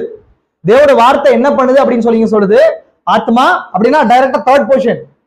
ஆவி இந்த பாடியில தான் கணுக்கள்னா இந்த ஜாயின்ஸோ அது அப்படி அது என்ன பண்ணுது? அந்த உருவகத்துல அந்த வசனம் சொல்லுது. அப்போ ஆவி ஆத்மான்ற அந்த அந்த பகுதியில ஒரு மனுஷன் ஆயிருக்கிறான்றது இந்த வசனத்தின் மூலமா புரியுதா? பாருங்க பிரதர், தயவு செஞ்சு நான் உங்களுக்கு வேணா இந்த நான் வச்சிருக்கிற அந்த டாக்குமெண்ட் உங்களுக்கு தரேன். எழுதாதீங்க, நான் உங்களுக்கு இந்த டாக்குமெண்ட் உங்களுக்கு தரேன். இங்க வச்சிருக்கிற நோட்ஸ் ப்ரிப்பேர் பண்ண டாக்குமெண்ட் உங்களுக்கு தரேன். தயவு செஞ்சு, ஏன்னா அங்க எழுதும்போது இங்க பார்க்க முடியாது. வச்சுக்கலாம் உங்களுக்கு. அப்போ ஒரு மனுஷன் வந்து தேவோட வார்த்தை எதை டச் பண்ணுது? பாடியை மட்டும் இல்ல, ஃபர்ஸ்ட் எடுத்துட்டு வந்து எது எங்க சொல்றாரு? திரும்ப வாசிங்க பிரதர், வாசிப்பா. ஆத்மாவையும் ஃபர்ஸ்ட் ஆத்மா சோல், அப்புறம் ஆவியையும் கணுக்கள்ன்றது பாடி சம்பந்தப்பட்ட விஷயம். கணுக்களையும் ஊன்னா மாம்சம், அதையும் பிரிக்கத்தக்கதா இருக்குது. அப்படின்னா ஏன் ஊன் கணுன்னு சொல்லி பிரியுதுன்னு சொன்னா எலும்பு சம்பந்தப்பட்டது, இன்னொன்று மாம்சம் சம்பந்தப்பட்டது. அப்படின்னு சொன்னா வியாதிகளும் நோய்களுக்கு சம்பந்தப்பட்ட விஷயத்துக்கு அது ஃபர்ஸ்ட் புல்லுக்கு அடையாளமா இருக்குது. நான் ஆல்ரெடி உங்களுக்கு சொல்லியிருக்கேன். இந்த மூன்று இழுப்புகளும் 3 மனுஷனுக்குள்ள இருக்கிற 3 பாகத்துக்கு கொடுக்கப்பட்டது. ஆல்ரெடி சொல்லியிருக்கேன், கரெக்டுங்களா? ஃபர்ஸ்ட் புல் எதை தாக்குச்சு? ஃபர்ஸ்ட் புல் என்னங்க? சொல்லுங்க, இருங்க. ஃபர்ஸ்ட் புல் என்னங்க? சுகமளித்தல். சுகமளித்தல் எதோட தொடர்பு கொண்டது? சரீர வியாதியோட தொடர்பு கொண்டது இல்லைங்களா? 2வது இழுப்பு எதுங்க? இதயத்தின் ரகசியங்களை வெளிப்படுத்துதல். அது எதோட தொடர்பு கொண்டது? ஆவியோடு இல்லைங்களா? அவனுக்குள்ள என்ன நினைக்கிறான்ற விஷயங்கள், ஆவியில என்ன இருக்கிறான்றது. 3வது எது? வார்த்தை இல்லைங்களா? வார்த்தை, வெளிப்படுத்தப்பட்ட வார்த்தை. அது எதோட தொடர்பு கொண்டது? ஆத்மாவோட தொடர்பு கொண்டது. கரெக்டுங்களா? இந்த 3க்காக தான் கொடுக்கப்பட்டிருக்குது இல்லைங்களா? தீர்க்கதரிசிக்கு ஃபர்ஸ்ட் புல் வந்துச்சு, அது சுகமளித்தல செஞ்சாரு. 2வது இழுப்பு வரும்போது அவர் என்ன பண்ணாருங்க? ஒரு மனுஷன் இருதயத்துக்குள்ள இருக்கிற அவன் வாழ்க்கையில இருக்கிற எல்லா விஷயங்களும் சொன்னாரு. 3வது தான் 7 முத்திரை வெளிப்பாடு தான் 3வது இழுப்பு, ஸ்வாடு கொடுக்கப்பட்டுச்சு.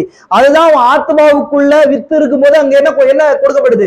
தேவன வார்த்தையானது போடப்பட்டு அந்த அப்புறம் என்னங்க அங்கதான் அந்த ஸ்ட்ரக்சரிக்கலா ஒரு மனுஷன் உருவாகுறான். அந்த 3வது இழுப்பு உள்ள கிரியை செய்யுது. அப்ப இந்த வார்த்தை தான், ஒரே வார்த்தை தான் எங்க கிரியை செய்யுது? தேவோட வார்த்தை தான் முதல் இழுப்புல பாடியில கிரியை செஞ்சு, 2வது இழுப்புல ஆவியில கிரியை செய்யுது, 3வது இழுப்புல ஆத்மாவில கிரியை செய்தது. புரிஞ்சுங்களா உங்களுக்கு? இப்ப இந்த 3 விஷயங்கள் தான் எங்க எபிரேயர்ல பவுல் சொல்றாரு. தேவோட வார்த்தை என்ன பண்ணுது அப்படின்றத குறிச்சு தேவோட வார்த்தை ஏதாவது சொல்றாரு? இருபுறமும் கருக்குள்ள எந்த பட்டயத்தை காட்டிலும் கருக்கானதா சொல்றாரு. அப்படின்னு சொன்னா இதை எங்க நினைவுபடுத்துன்னு சொன்னா சபினோ மைண்டுக்கு போகணும். சபினோ மலைக்கு நீங்க போகும்போது சபினோ மலையில தீர்க்கதரிசி கையில ஒரு ஸ்வாடானது கொடுக்கப்பட்டுச்சு. அது என்ன சொல்லப்பட்டுச்சு? அது அந்த ராஜாவிட பட்டயம் சொல்லப்பட்டுச்சு. அதுதான் தேவோட வார்த்தைன்னு சொல்லப்பட்டுச்சு. இதுதான் பவுல் 4வது அதிகாரத்துல சொன்னார். அப்போ தேவோட வார்த்தை முதலாவது இழுப்புக்கு வரும்போது அது என்னவா இருக்குதுன்னு சொன்னா பாடியே தாக்குது, 2வது இழுப்பு ஆவியை தாக்குது, 3வது இழுப்பு ஆத்மாவை தாக்குது. ஆத்மாவின் பாகத்துக்கு தான் அந்த 3வது இழுப்பு பிரத்யேகமா வந்துச்சு. அதான் 7 முத்திரை வெளிப்பாடா இருந்துச்சு.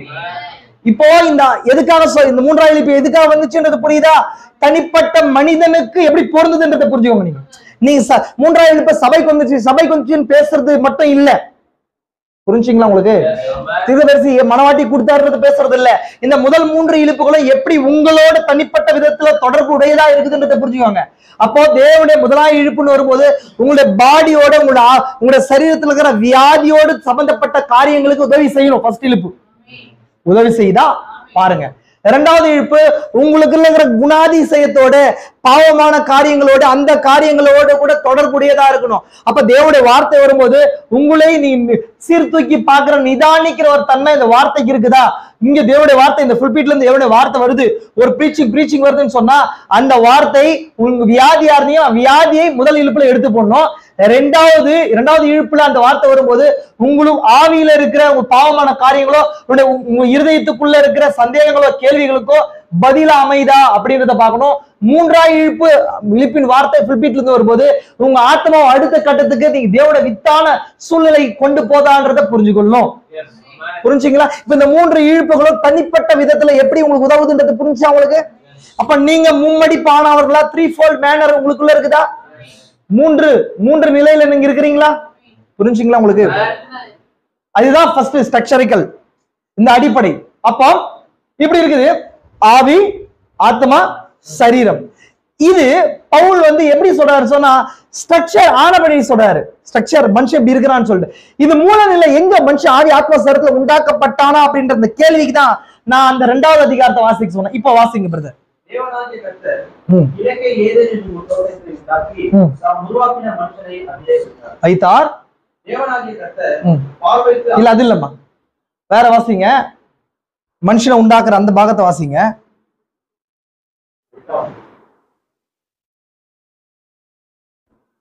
மண்ணினை உருவாக்கி அந்த பாகத்தை வாசி. தேவனாகிய கர்த்தர் மனுஷனை பூமியின் மண்ணினாலே உருவாக்கி ஜீவ சுவாசத்தை அவர் நாசியிலே ஊதினார், மனுஷன் ஜீவ ஆத்மாவானான் அப்படின்னு சொல்லப்படுது. கவனிங்க, தயவு செஞ்சு கவனிங்க. இப்போ இன்னும் கொஞ்சம் டீப்பான ஆவி ஆத்மா சரத்துல ஒரு டீப்பான விவரத்துக்குள்ள போலாம். இந்த ஆவி ஆத்ம சரத்தை குறிச்சு இன்னைக்கு இருக்கிற வேர்ல்டு ரிலீஜியன்ஸ்ல சயின்ஸை விட்டு வேர்ல்டு ரிலீஜியன்ஸ்ல டிஃப்ரெண்டான கருத்துக்கள் உண்டு, வெவ்வேறான மார்க்கங்கள கருத்துக்கள் உண்டு. அநேக விதமா இந்து மார்க்கத்துல ஆத்மாவை குறிச்சு ஒரு கருத்து உண்டு, இருக்குதா இல்லைங்களா? ஆத்மான்றதை குறிச்சு நம்புறாங்க, பாடின்றதை குறிச்சு நம்புறாங்க. அதே போல டினாமினேஷன்ல மேஜரா உபதேச கட்டமைப்புடைய டினாமினேஷன் இருக்கு. பெந்தகோஸ்தை பொறுத்த வரைக்கும் அவங்களுக்கு எந்த உபதேச புரிதலும் இல்லை. அதை சொல்லும் போது சகோதரர் எப்ப சிரிப்பாரு. பெந்தகோஸ்தைக்கு என்ன இல்லைங்க, எந்த உபதேச கட்டமைப்போ இந்த நாள்ல இருக்கிற, தயவு செஞ்சு நான் ஆதி பெந்தகோஸ்தைக்கு சொல்ல, இந்த பெந்தகோஸ்தைக்கு எந்த உபதேச கட்டமைப்போ இல்ல. அதனாலதான் பெந்தகோஸ்தை ஆட்கள்கிட்ட எப்பவுமே என்ன பண்ணக்கூடாது, வார் பண்ணக்கூடாது. ஏன் பண்ணக்கூடாது? நீங்க ஒரு முறையில மார்ஷியல் ஆர்ட்ஸ் எடுத்து போனா அவங்க கல்ல அடிப்பாங்க, அவங்களுக்கு சண்டை தெரியாது. அவங்களுக்கு என்ன தெரியாது? இப்போ நீங்க பாக்ஸிங்ல பண்ணீங்களா, கல் எடுத்து அடிப்பான். அவனுக்கு பாக்ஸிங் தெரிஞ்சவங்க கூட பாக்ஸிங் போகணும். புரிஞ்சா உங்களுக்கு? சொல்ல புரியுதுங்களா? ஏன்னா அவனுக்கு என்ன தெரியாது, அந்த நபர்களுக்கு என்ன தெரியாதுன்னு சொன்ன உபதேச கட்டமைப்பு ரட்சிப்புனா என்னன்னு தெரியாது. நீங்க ஒரு ரோமன் கேத்தலிக் கிட்ட போனா கூட பேச முடியும். ஏன்னா அவங்க என்ன சொல்லுவாங்கன்னா ஒரு உபதேசம் எடுத்து முன்னாடி வைப்பாங்க, என்னுடைய சபை உபதேசம் இதுதான் அப்படின்றத குறிச்சு வைப்பாங்க. புரிஞ்சுங்களா உங்களுக்கு? அப்போ பெந்தகோஸ்தே நபர்கள் தீர்க்கதரிசி ஏன் குழந்தைன்றது சொன்னது புரிஞ்சா உங்களுக்கு? இப்ப நீங்க ரோட்ல ஒரு குழந்தை போச்சுன்னா அதை அடிச்சு அது கெட்ட வார்த்தையில திட்டம். இப்ப பெரிய நபர் திட்டுவீங்க, குழந்தைய திட்ட மாட்டீங்க. அந்த குழந்தை திட்டுது, வளர்ப்பு எப்படியோ அப்படிதான் இருக்குன்னு சொல்லுவீங்க. அது மாதிரி பெந்தகோஸ்தே நபர்கள் அப்படிதான் வளர்த்து இருக்கிறாங்க அந்த பிள்ளைகளை. இதே நீங்க வேற ஒரு உபதேச புரிதல் இருக்கிற ஒரு அட்வென்டிஸ்ட் கிட்டயோ இல்ல ஜெகோவா விட்னஸ் கிட்டயோ இல்ல மத்த நபர்கள்ட்ட போனீங்கன்னு வச்சுக்கோங்களேன், அவங்க ஒரு உபதேசத்தை எடுப்பாங்க. புரிஞ்சுங்களா? நாளைக்கு நீங்க என்ன ஃபைட் பண்றீங்களோ அந்த ஃபைட்டிங் எடுத்து வந்து உபதேசத்தை எடுத்து முன்னாடி வைப்பாங்க. புரிஞ்சுங்களா? அந்த மாதிரி இந்த ஆவி ஆத்ம சரீரத்தை குறிச்சு ஒரு பெந்தகோஸ்தைக்கு சரியான ஒரு புரிதல் இல்ல. மத்த உபதேசங்கள் உள்ள ஸ்தாபனங்களுக்கு ஓரளவு புரிதல் உண்டு. ஏன்னா இன்னொன்னு, தீர்க்கதரிசியே ஒரு பேப்டிஸ்ட் பின்னணியில வந்த நபர். தீர்க்கதரிசி பின்னணியில வந்த நபர், அவரு ஆழமான உபதேச புரிதல் இருந்தது. அதெல்லாம் முத்திரைகளுக்கு பின்னதாக மாறிடுச்சு. இந்த ஆவி ஆத்ம சரீரத்தை குறிச்சு தீர்க்கதரிசி அவர் டயக்ராம் 63க்கு முன்னாடி வரையும் போது இந்த ஆத்மான்ற பாகத்தை வெளியவும் சென்டர் பாயிண்ட்லயும் இந்த ஆவின்றது உள்ள வச்சு என்ன பண்றாரு, பிரீச் பண்றாரு. தயவுசெய்து தம்பிங்க, தயவுசெய்து கவனிங்க, கவனிங்க. இந்த ஆத்மாவை சென்டர்லயும் என்ன பண்றாரு, உள்ளயும் வைக்கிறார். அப்ப அந்த ஆத்மாவை குறித்து சரியான புரிதல் இல்லாம அங்க போகுது. தீர்க்கதரிசிக்கு முத்திரையில் உடைக்கப்பட்ட பின்பதாக அவருக்கு அந்த சரியான புரிதல் அங்க வருது. நீ ஒரு பரிபூர்ண மனிதன் வளர்ச்சி இது முன்னதாக படிக்கிற இல்ல புத்தகங்கள்ல ஆவி ஆத்மா சரத்தை குறிச்சு ஒரு ஃபுல்னஸ் ஆஃப் ரெவலேஷன் அங்க வராது. முத்திரைகளுக்கு பின்பதாக ஃபுல்னஸ் ஆஃப் ரெவலேஷன், ஒரு பாடியை குறிச்சு கரெக்டான ரெவலேஷன் தீர்க்கதரிசி பிரீச் பண்ணுவார். அதனால என்னங்க அங்க தவறா பிரீச் பண்றாருன்னு கிடையாது. அந்த காலத்துக்கு வெளிப்படுத்தப்பட்ட சத்தியத்தின் அளவு அதுவா இருக்குது. புரிஞ்சுங்களா உங்களுக்கு? இப்ப எனவே நல்லா கவனிங்க. அப்போ இந்த ஆவி ஆத்ம சரீரம் எப்படி வந்துச்சுன்றத குறிச்சு பார்க்கணும். இந்த பாடின்றது என்ன நமக்கு தெரியும், இந்த சரீரம் நம்ம காணக்கூடிய 14 மூலக்கூறுகளால் ஆன இந்த 16 எலிமெண்ட்ஸ் இருக்குது. 14 மூலக்கூறுகளால் ஆன இந்த இந்த பாடி இல்லைங்களா? அதுக்கு பின்பதாக என்னை இயக்குறதா இந்த ஆவியா இருக்குது இல்லையா? எல்லா மனுஷனுக்கு ஆவி இருக்குது இல்லைங்களா? ஆவி இல்லாத சரீரம் செத்தது இல்லைங்களா? புரிஞ்சா இல்லைங்களா? ஆவி இல்லாத சரீரம் மிருக ஜீவனுக்கு ஆவி போச்சுன்னா அதுதான் செத்ததுன்றோம். ஏன்னா ஒரு மனுஷனுக்கு ஆவி இல்லைன்னு சொன்னா அவனோட கூட தொடர்பு கொள்ள முடியாது பூமியில. புரிஞ்சா இல்லைங்களா? புரிஞ்சுங்களா இல்லையா? அவனுக்குள்ள ஆவி போயிடுச்சுன்னா அவனோட கூட என்ன பண்ண முடியாது, தொடர்பு கொள்ள முடியாது. அடுத்தது ஆத்மான்றதுதான் மனுஷனையும் மிருகத்தையும் வேறு பிரிக்குது. அதுதான் உங்களுக்கு நான் இப்ப சொல்லணும்னு நினைக்கிறேன். அப்போ இந்த சரீரன்றதுதான் நம்ம பாடி, இதுதான் என்ன பண்ணுன்னு சொன்னா உலகத்தோடு தொடர்பு கொள்றதுக்கு அதுக்கு 5 ஞானேந்திரியங்கள், அதுதான் 5 பொறிகள். பொறிகள்னா பொறின்னு சொன்னா இயந்திரம்னு அர்த்தம். 5 பொறிகள், புலன்கள் கிடையாது. 5 பொறிகள் கொடுக்கப்படுறது. பொறின்னு சொன்னா இயந்திரம். இது கண், காது, மூக்கு, அது உணர்வு, சென்சிங் ஆர்கன், தொடு உணர்வு, வாய், அதாவது சுவை உணர்வு, இதெல்லாம் கொடுக்கப்பட்டிருக்கு இல்லைங்களா? இது மூலமா தான் என்ன பண்றோம், இந்த பூமியோடு தொடர்பு கொள்றோம். கரெக்டுங்களா? அப்போ இது இருந்தாலுமே அந்த மனுஷனுக்குள்ள ஆவியர் இலையை எடுத்துட்டோம். ஒரு இறந்த டெட் பாடி இருக்குது. டெட் பாடிக்கு இந்த 5 இருக்குதா இல்லையா? இருக்குதா இல்லைங்களா? ஆனாலும் அது என்ன பண்ணாது, பூமியோட தொடர்பு கொள்ளாது. அது தொடர்பு கொள்றதுக்கு தான் என்ன தேவைப்படுது, அடுத்தது, அதுக்கு அடுத்தது, அதோட கூட அடுத்த கனெக்ஷன் பண்றதுக்கு தான் என்ன தேவைப்படுது, உயிர், அந்த ஆவின்ற அந்த பாகம் தேவைப்படுது. அப்ப அந்த பாகம் தேவைப்பட்டாலுமே மிருகத்துக்கும் அந்த பாகம் இருக்குது. ஆனாலும் மிருகம் அவன் தொடர்பு கொண்டுள்ள அந்த காரியங்களோட நன்மை தீமையும் மற்ற விஷயங்களை என்ன பண்ணாது, சீர்தூக்கி பார்க்க மிருகத்துக்கு முடியாது, அந்த மனுஷனுக்கு முடியும். அந்த மனுஷனுக்கு ஏன் முடியுன்றது எங்க இருக்குன்னு சொன்னா ஆத்மான்ற ஒரு பாகம் இருக்குது. அந்த ஆத்மாவிலதான் அவன் மனுஷன் ஃப்ரீ மாரல் ஏஜென்டா இருக்கிறான். ஃப்ரீ மாரல் ஏஜென்டா சுயாதீனம் உடைய மனிதனா இருக்கிறான். அந்த சுயாதீன மனிதன் தான் என்ன பண்றான், நல்லது கெட்டது சீர்தூக்கி பாக்குறான். அது மிருகத்துக்கு இல்ல. ஏன் மனிதனுக்கு இருக்குது மிருகத்துக்கு இல்லைன்னா அந்த ஆத்மான்ற ஒரு விஷயம் தான் அது அவனுக்கு என்ன பண்ணுது, அது செய்யுது. புரிஞ்சுங்களா உங்களுக்கு? கவனிங்க.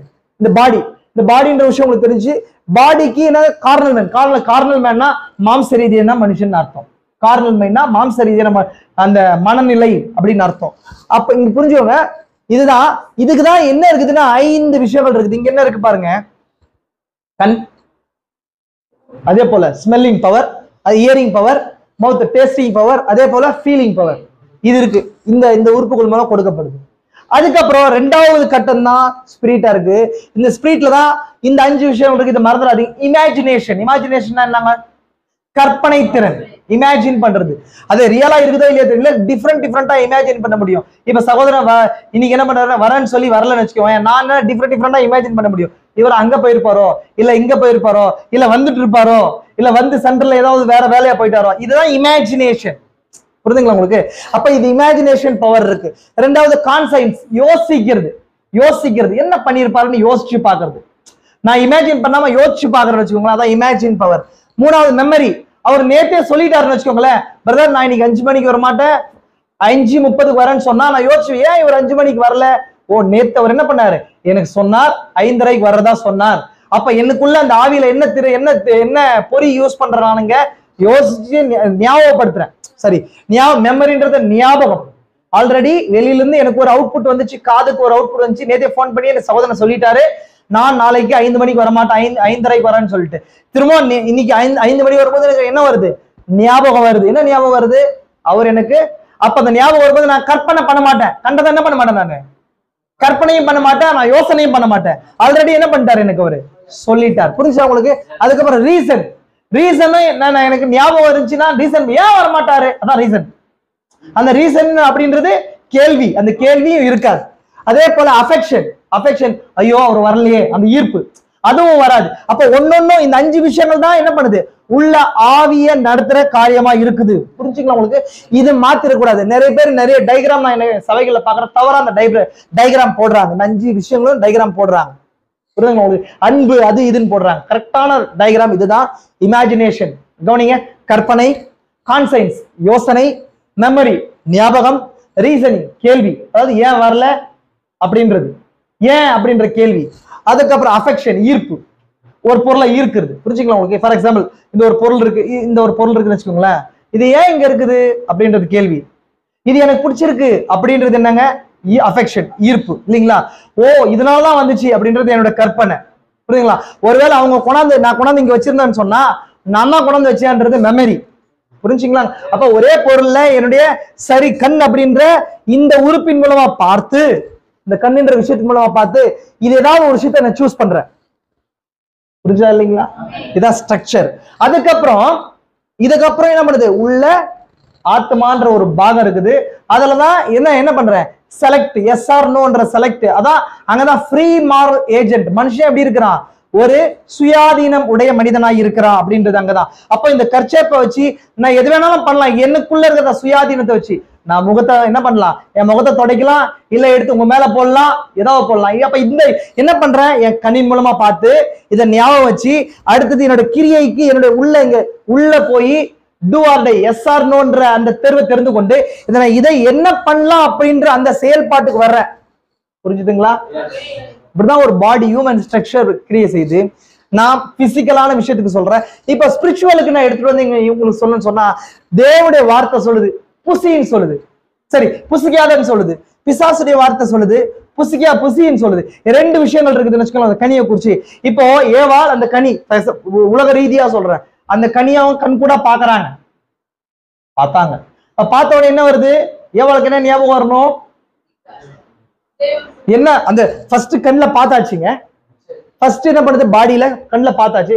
பார்த்த உடனே இந்த 5 விஷயத்துல ஏதோ ஒரு பாகத்தை என்ன பண்ணும், அது தொடணும். தொட்ட உடனே எதை தொடணும்னா அந்த ஏவாளுக்கு மெமரி தொடணும். ஏன்னா தேவன் ஆல்ரெடி அதுக்கான கட்டளையை கொடுத்திருக்கிறார். பிசாஸ் என்ன பண்ணாங்க, மெமரியை தொடாம எதை இமேஜினேஷனை கொடுத்துட்டான். என்ன இமேஜினேஷன், நீங்க சாவ மாட்டீங்க. புரிஞ்சுதா உங்களுக்கு? அதுக்கப்புறம் உள்ள போன உடனே செய்யலாமா வேணாம்ன்ற கேள்வி இருக்குது. விசுவாசமா அவிசுவாசமா, yes or no, white or black. அப்போ இந்த இடத்துல என்ன வந்து இமேஜினேஷன் வந்துச்சு. என்ன இமேஜினேஷன், சாவ மாட்டீங்கன்ற இமேஜின் பண்ணிட்டாங்க. இமேஜின் பண்றதுனால எஸ் என்ற அதாவது அவிசுவாசம் தெரிந்து கொண்டு அதை செயல்படுத்திட்டாங்க. புரிஞ்சுதுங்களா உங்களுக்கு? பேசிக் ஃபண்டமெண்டல். அடுத்தது இப்படிதான் மனுஷன் என்ன பண்ணிருக்கான், ஸ்ட்ரக்சர் ஆயிருக்கிறான். இந்த ஸ்ட்ரக்சரை தேவன் இப்படி வச்சிருக்கிறது இல்ல, 3ஆம் அதிகாரத்துல நடக்கிறதுக்கு முன்னாடி ஹியூமன் பாடி இப்படி ஸ்ட்ரக்சர் ஆயிருக்கணுமே. அப்ப சிருஷ்டிக்கப்பட்ட போது இது இருந்துச்சு அப்படின்னும் போது அது எப்படி இருந்துச்சுன்றதுதான் நான் 2ஆம் அதிகாரத்தை எடுத்து வாசிக்க சொன்னேன். இப்ப வாசிங்க, இப்ப உங்களுக்கு புரியும். வாசிங்க. தேவனாகிய கர்த்தர் மனுஷனை பூமியின் மண்ணினாலே உருவாக்கி ஜீவ சுவாசத்தை அவன் நாசியிலே ஊதினார். நிறுத்துங்க. 1ஆவது அதிகாரத்துல ஒரு மனுஷன் உண்டாக்கப்படுறான். ஆல்ரெடி நம்மளுக்கு தெரியும். அந்த மனுஷன் என்ன மனுஷனா இருக்கிறான், ஆவி மனுஷனா இருக்கிறான் இல்லைங்களா? அந்த பாகத்தை 26 கூட வாசிங்க சகோதரா. பின்பு தேவன் நமது சாயலாகவும் நமது ரூபத்தின்படியையும் மனுஷனை உண்டாக்குவோமாக. அவர்கள் சமுத்திரத்தின் மச்சங்களையும் ஆகாயத்து பறவைகளையும் மிருக ஜீவன்களையும் பூமி இனத்தையும் பூமியின் மேல் ஊரும் சகல பிராணிகளையும் ஆளப்படுவார்கள். போதுங்க. இங்க அது கீழே மனுஷனை ஆணும் பெண்ணுமாக படைச்சார். தேவன் இங்க சிருஷ்டித்து முடிச்சிட்டாரு. 2ஆவது அதிகாரத்துக்கு வரும்போது அங்க சிருஷ்டிக்கிறாரு. அந்த கேள்வி நமக்கு பதில் தெரியுமா இல்லைங்களா உங்களுக்கு? ஏன்னா 1ஆவது அதிகாரத்துல அவர் என்னங்க, ஆவி மனிதனை சிருஷ்டிக்கிறார் இல்லைங்களா? ஏன்னா தேவன் எப்படி இருக்கார், தேவனுடைய ஃபார்ம் என்னன்னா ஆவி. தேவன் ஆவியா இருக்கிறார். அவரை போல அந்த தியாஃபனி உள்ள ஒரு மனுஷன் தான் படைச்சார். நான் தெரியும், ஆல்ரெடி உங்களுக்கு நான் சொல்லியிருக்கிறேன். தேவன் ஆதியில தனக்கான ஒரு சரீரத்தை என்ன பண்ணாருங்க, வெளிப்படுத்தி கொண்டார், ஜெனிப்பித்து கொண்டார்னு சொல்லி இந்த உபதேசம் நீங்க புரிஞ்சுக்கோங்க. நான் ஆல்ரெடி உங்களுக்கு சொல்லியிருக்கிறேன். இந்த பாகத்தை ஈசிஃப்ல ஆல்ரெடி நம்ம ப்ரீச் பண்ணியிருக்கோம். தேவன் வெறும் வார்த்தையாவே நிக்கல. ஆதியில அவருக்கு ஒரு சரீரம் இருந்தது, பாடி இருந்ததுன்றதை குறிச்சு சொன்னான். அந்த பாடியில தான் ஒரு எல்லா இடத்துலயும் என்ன மாம்ச ரீதியா வரும்போதெல்லாம் வந்து இறங்கி வந்தார். அவருக்கு ஒரு பாடி இருந்தது இல்லைங்களா? அப்ப அந்த பாடி, அந்த சரீரம், அதுதான் என்னவா இருக்குது, தியோபனியா இருக்கு. தேவனுடைய தியோபனி அப்படின்னு என்ன அர்த்தம்னு சொல்லி பார்த்தோம். தியோஸ் சொன்னா என்ன அர்த்தம், தியோஸ் சொன்னா காட்னு அர்த்தம். கிரேக்க மொழியில தியோஸ் சொன்னா காட். நம்ம தெரியுமா இல்லைங்களா? தியாலஜின்றோம் இல்லைங்களா? தியாலஜி படிச்சீங்களான்னு கேக்குறோமா? தியாலஜினா கடவுளை பற்றிய லாஜிக். லாஜிக்னா என்ன, லாஜிக்கா பேசுற அப்படின்றோம். என்ன அர்த்தம், லாஜிக்னா ஒரு அமைப்பு, ஒரு கட்டமைப்புன்னு அர்த்தம். அப்போ தியோஸை பற்றிய ஒரு கட்டமைப்பு, அதான் தியோஸ்னா கடவுளை பற்றிய ஒரு கோட்பாடுன்னு அர்த்தம்.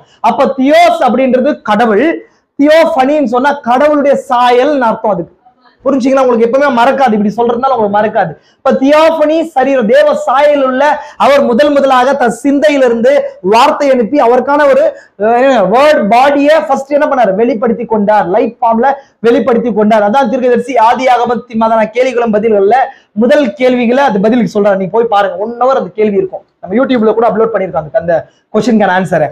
புரிஞ்சுக்கோங்க நல்லா. அப்போ அப்படி அந்த சரீரம் உண்டு பண்ணார். இப்ப தேவன் என்ன பண்ணாரு? நமது சாயலாக நமது ரூபத்தின்படி மனுஷன் உண்டாக்குவோமாக அப்படின்னு சொல்லும் போது அந்த சரீரம் அந்த ஸ்பிரிட் ஃபார்ம்ல இருக்கிற அப்படின்னா இந்த பூமியோடு தொடர்பு கொள்ளாத காணக்கூடாத உலகத்தில இருக்கிற அந்த சாயல் உள்ள ஆதாமை எவ்வளவு படிச்சார்? ஃபர்ஸ்ட் அதான் ஆவி மனிதனை. புரிஞ்சுங்களா உங்களுக்கு? அப்ப இந்த பூமியில இல்ல, நான் சொல்றேன், ஆல்ரெடி சொல்லிக்கிறேன், சீன் வேர்ல்ட் அன்சீன் வேர்ல்ட் ரெண்டு உலகங்கள் இருக்குது இல்லைங்களா? பவுல் சொல்றாரு இல்லைங்களா? காணக்கூடியவைகள் அநித்தியமானவைகள், காணக்கூடாதவைகள் நித்தியமானவைகள். காணக்கூடாத நித்தியமானவை, காணக்கூடாது நம்ம பார்க்க முடியாது ஒரு உலகம் இருக்குது. ஆல்ரெடி இன்னொரு விஷயத்த உங்களுக்கு சொல்றேன், பரலோகம் எங்க இருக்குது? மேல இருக்குதா?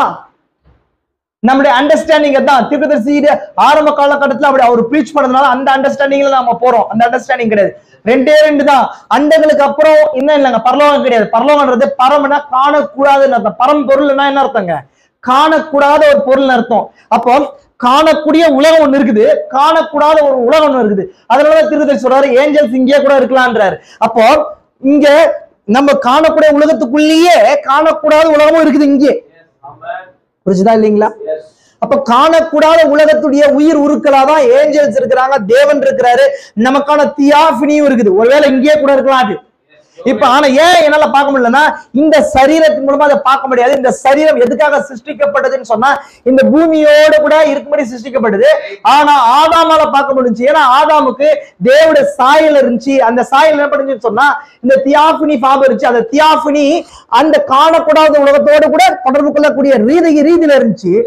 இந்த சரீரம் பூமியோடு தொடர்பு கொள்ளக்கூடிய ரீதியில இருந்துச்சு. ரெண்டுத்தையும் இணைக்கிற பாலமா இந்த ஆத்மா இருந்துச்சு.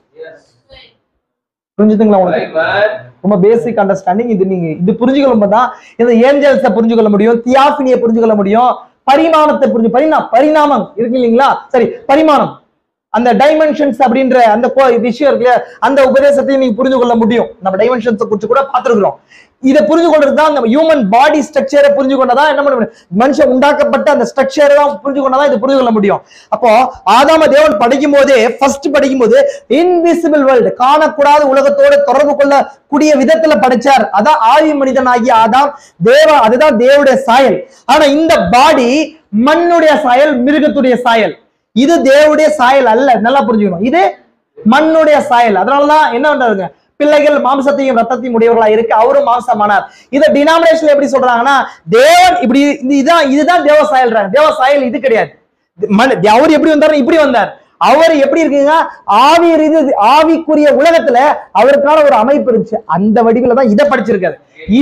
இது என்ன கிடையாது, மூலம் கிடையாது, இது ஒரிஜினல் கிடையாது. ஒரிஜினல்ன்றது ஆவி உலகத்துல இருக்கிற அந்த சாயல், அந்த தியாஃபனி. புரிஞ்சுங்களா உங்களுக்கு? இது வரைக்கும் புரிஞ்சுதா? அடுத்து நான் உள்ள போலாமா? நான் ஸ்டெப் பை ஸ்டெப்பா சொல்றேன். இப்ப 1ஆம் அதிகாரத்துல உண்டாக்கப்பட்ட மனுஷன் என்னங்க, தியாஃபினி உடைய மனிதன். தியாஃபினியோட நீங்க தியாஃபினில ஒரு லிமிட் இருக்குது, அதனாலதான் நீங்க தப்பா புரிஞ்சுக்கிறீங்க. நான் தியாஃபினியை குறிச்சு நாம பார்த்திருக்கிறோம். தியாஃபினின்றது நம்ம இனி பெற்றுக்கொள்ளக்கூடிய சரீரம் மட்டும் கிடையாது. தியாஃபினின்றது அது காணக்கூடாத அந்த இன்விசிபிள் வேர்ல்டு. இன்விசிபிள் வேர்ல்டுனா என்னங்க, அதுதான். ஏன் நித்தியமான, இன்விசிபிள்னா காணக்கூடாத உலகம். நான் தமிழ்ல சொல்றேன், காணக்கூடாத உலகம் அப்படின்னு அர்த்தம். ஏன் அதை நித்தியம் அப்படின்னு சொல்லி சகோதரர் சொன்னார்னா, பவுல் சொல்றார் காணக்கூடாதவைகள் நித்தியமானவைகள் சொல்றாரா இல்லையா? காணக்கூடாதவைகள் நித்தியமானவைகள், காணக்கூடியவைகள் அனித்தியமானவைகள். அப்ப காணக்கூடாத ஒரு உலகம் ஒண்ணு இருக்குது. அதுலயும் இன்னொரு எக்ஸெப்ஷன் இருக்குது. பிசாச கண்ணு கூட நம்ம பார்க்க முடியாது, ஆனாலும் அவன் நித்தியமானவன் அல்ல. அதை நீங்க புரிஞ்சுக்கோங்க. அப்ப காணக்கூடாதவைகள் எல்லாம் நித்தியமானவைகள் அப்படின்னு சொல்லிட்டாரு அப்படின்னு அர்த்தம் கிடையாது. பவுல் சொன்ன அந்த கான்டெக்ஸ்டே வேற. புரிஞ்சுங்களா? பிசாசு என்ன பண்ண முடியாது, அவனை அவன் எனக்கு என்ன காணக்கூடாதவன் தான். இந்த உலகம் இந்த கண்ணுல பார்க்க முடியாதுதான். ஆனால் அவனுக்கு ஒரு முடிவை தேவன் பாவத்தினால ஏற்படுத்தி இருக்கிறார். பாவத்தினால வந்த மரணத்தால ஏற்படுத்தி இருக்கார். ஆனா நான் சொல்றது பரலோகத்தை குறிச்சு இருக்கிற விஷயங்கள், 6வது 7வது பரிணாமத்தை குறிச்சு இருக்கிற விஷயங்களை குறிச்சு நான் சொல்றேன் உங்களுக்கு. புரிஞ்சுக்கலாம் உங்களுக்கு?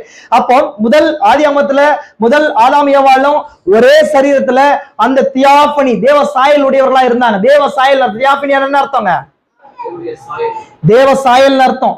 அதான் 1ஆம் அதிகாரத்துல அதான் ஆவி மனிதன், தேவனுடைய சாயல் மனிதன். எப்படி சொல்றோம்? தேவனுடைய ஃபார்ம் என்ன, தேவனுடைய ஃபார்முக்கும் கேரக்டருக்கும் டிஃபரெண்ட் இருக்குது. ஃபார்ம்னா தேவனுடைய தன்மை, சாயல். தேவன் எப்படி இருக்கார்? ஆவியா இருக்கிறார். கரெக்டுங்களா? தேவன் அக்கினியா இருக்கிறார்ன்றது அவருக்குள்ள இருக்க ஒரு குணாதிசயம். ஆனா அவர் என்ன ஃபார்ம்ல இருக்கிறாருன்னா அவர் ஆவியா இருக்கிறார்.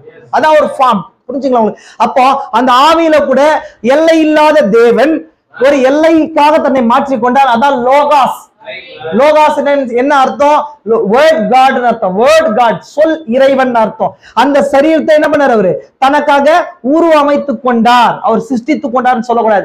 தனக்குள்ள இருக்கிற வல்லமையினால் அதை வெளிப்படுத்தி கொண்டார். எல்லை இல்லாத அந்த சராசர தேவன் ஒரு சாயல, ஒரு லைட் ஃபார்ம்ல சாயல என்ன பண்ணார்? வெளிப்படுத்தி கொண்டார். அவருக்குள்ளிருந்து தான் என்ன பண்ணார்? ஆதாமேவால அதே சாயல வெளிக்கொண்டு வந்தார். அதான் முதலாவது அதிகாரம். புரிஞ்சுங்களா உங்களுக்கு? இப்போ எதை புரிஞ்சுக்கோங்க. இரண்டாவது அதிகாரத்துக்கு வரும்போது, இந்த பூமி அனைத்தையும் படிச்சுட்டு பூமியை ஆள்றதுக்கு தன்னை போல இருக்கிற அந்த சாயல, தனக்குடைய குமாரனை இந்த பூமியின் மண்ணில் என்ன பண்ணாருங்க? பூமியை ஆள்றதுக்கு என்ன பண்ணாருன்னா, இந்த சாயல்ல இருந்த, இந்த தியாபினில இருந்தா மனுஷன் பூமி என்ன பண்ண முடியாது? ஆழ முடியாது. இந்த தியாபினிக்கு வல்லம் இருக்குது, ஆளுகை திறன் இருக்குது, அத்தாரிட்டி இருக்குது, எல்லாம் இருக்குது. அத்தாரிட்டினா என்னன்னு தெரியும், இந்த பவர் இருக்கு.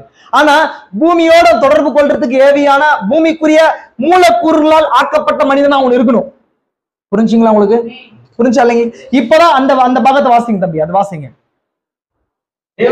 கர்த்தர் மனுஷனை பூமியின் மண்ணினாலே உருவாக்கி ஜீவ சுவாசத்தை ஊதினார்.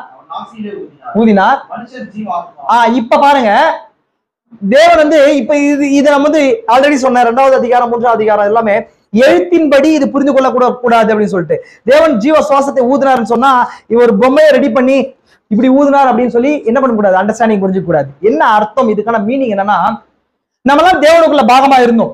ஆமென். தேவனுக்குரிய பாகமா இருந்தோம். தேவன் வானத்தை பூமி அனசராசரி படிச்ச தேவன் எவ்வளவு பெரியவரா இருப்பாரு. அவர் ஊதுனா எவ்வளவு பெரிய காத்து வந்திருக்கும். அப்ப அந்த லிட்டரலா அதை குறிச்சு பேசுதா? அதை சொன்னா அப்படி கிடையாது.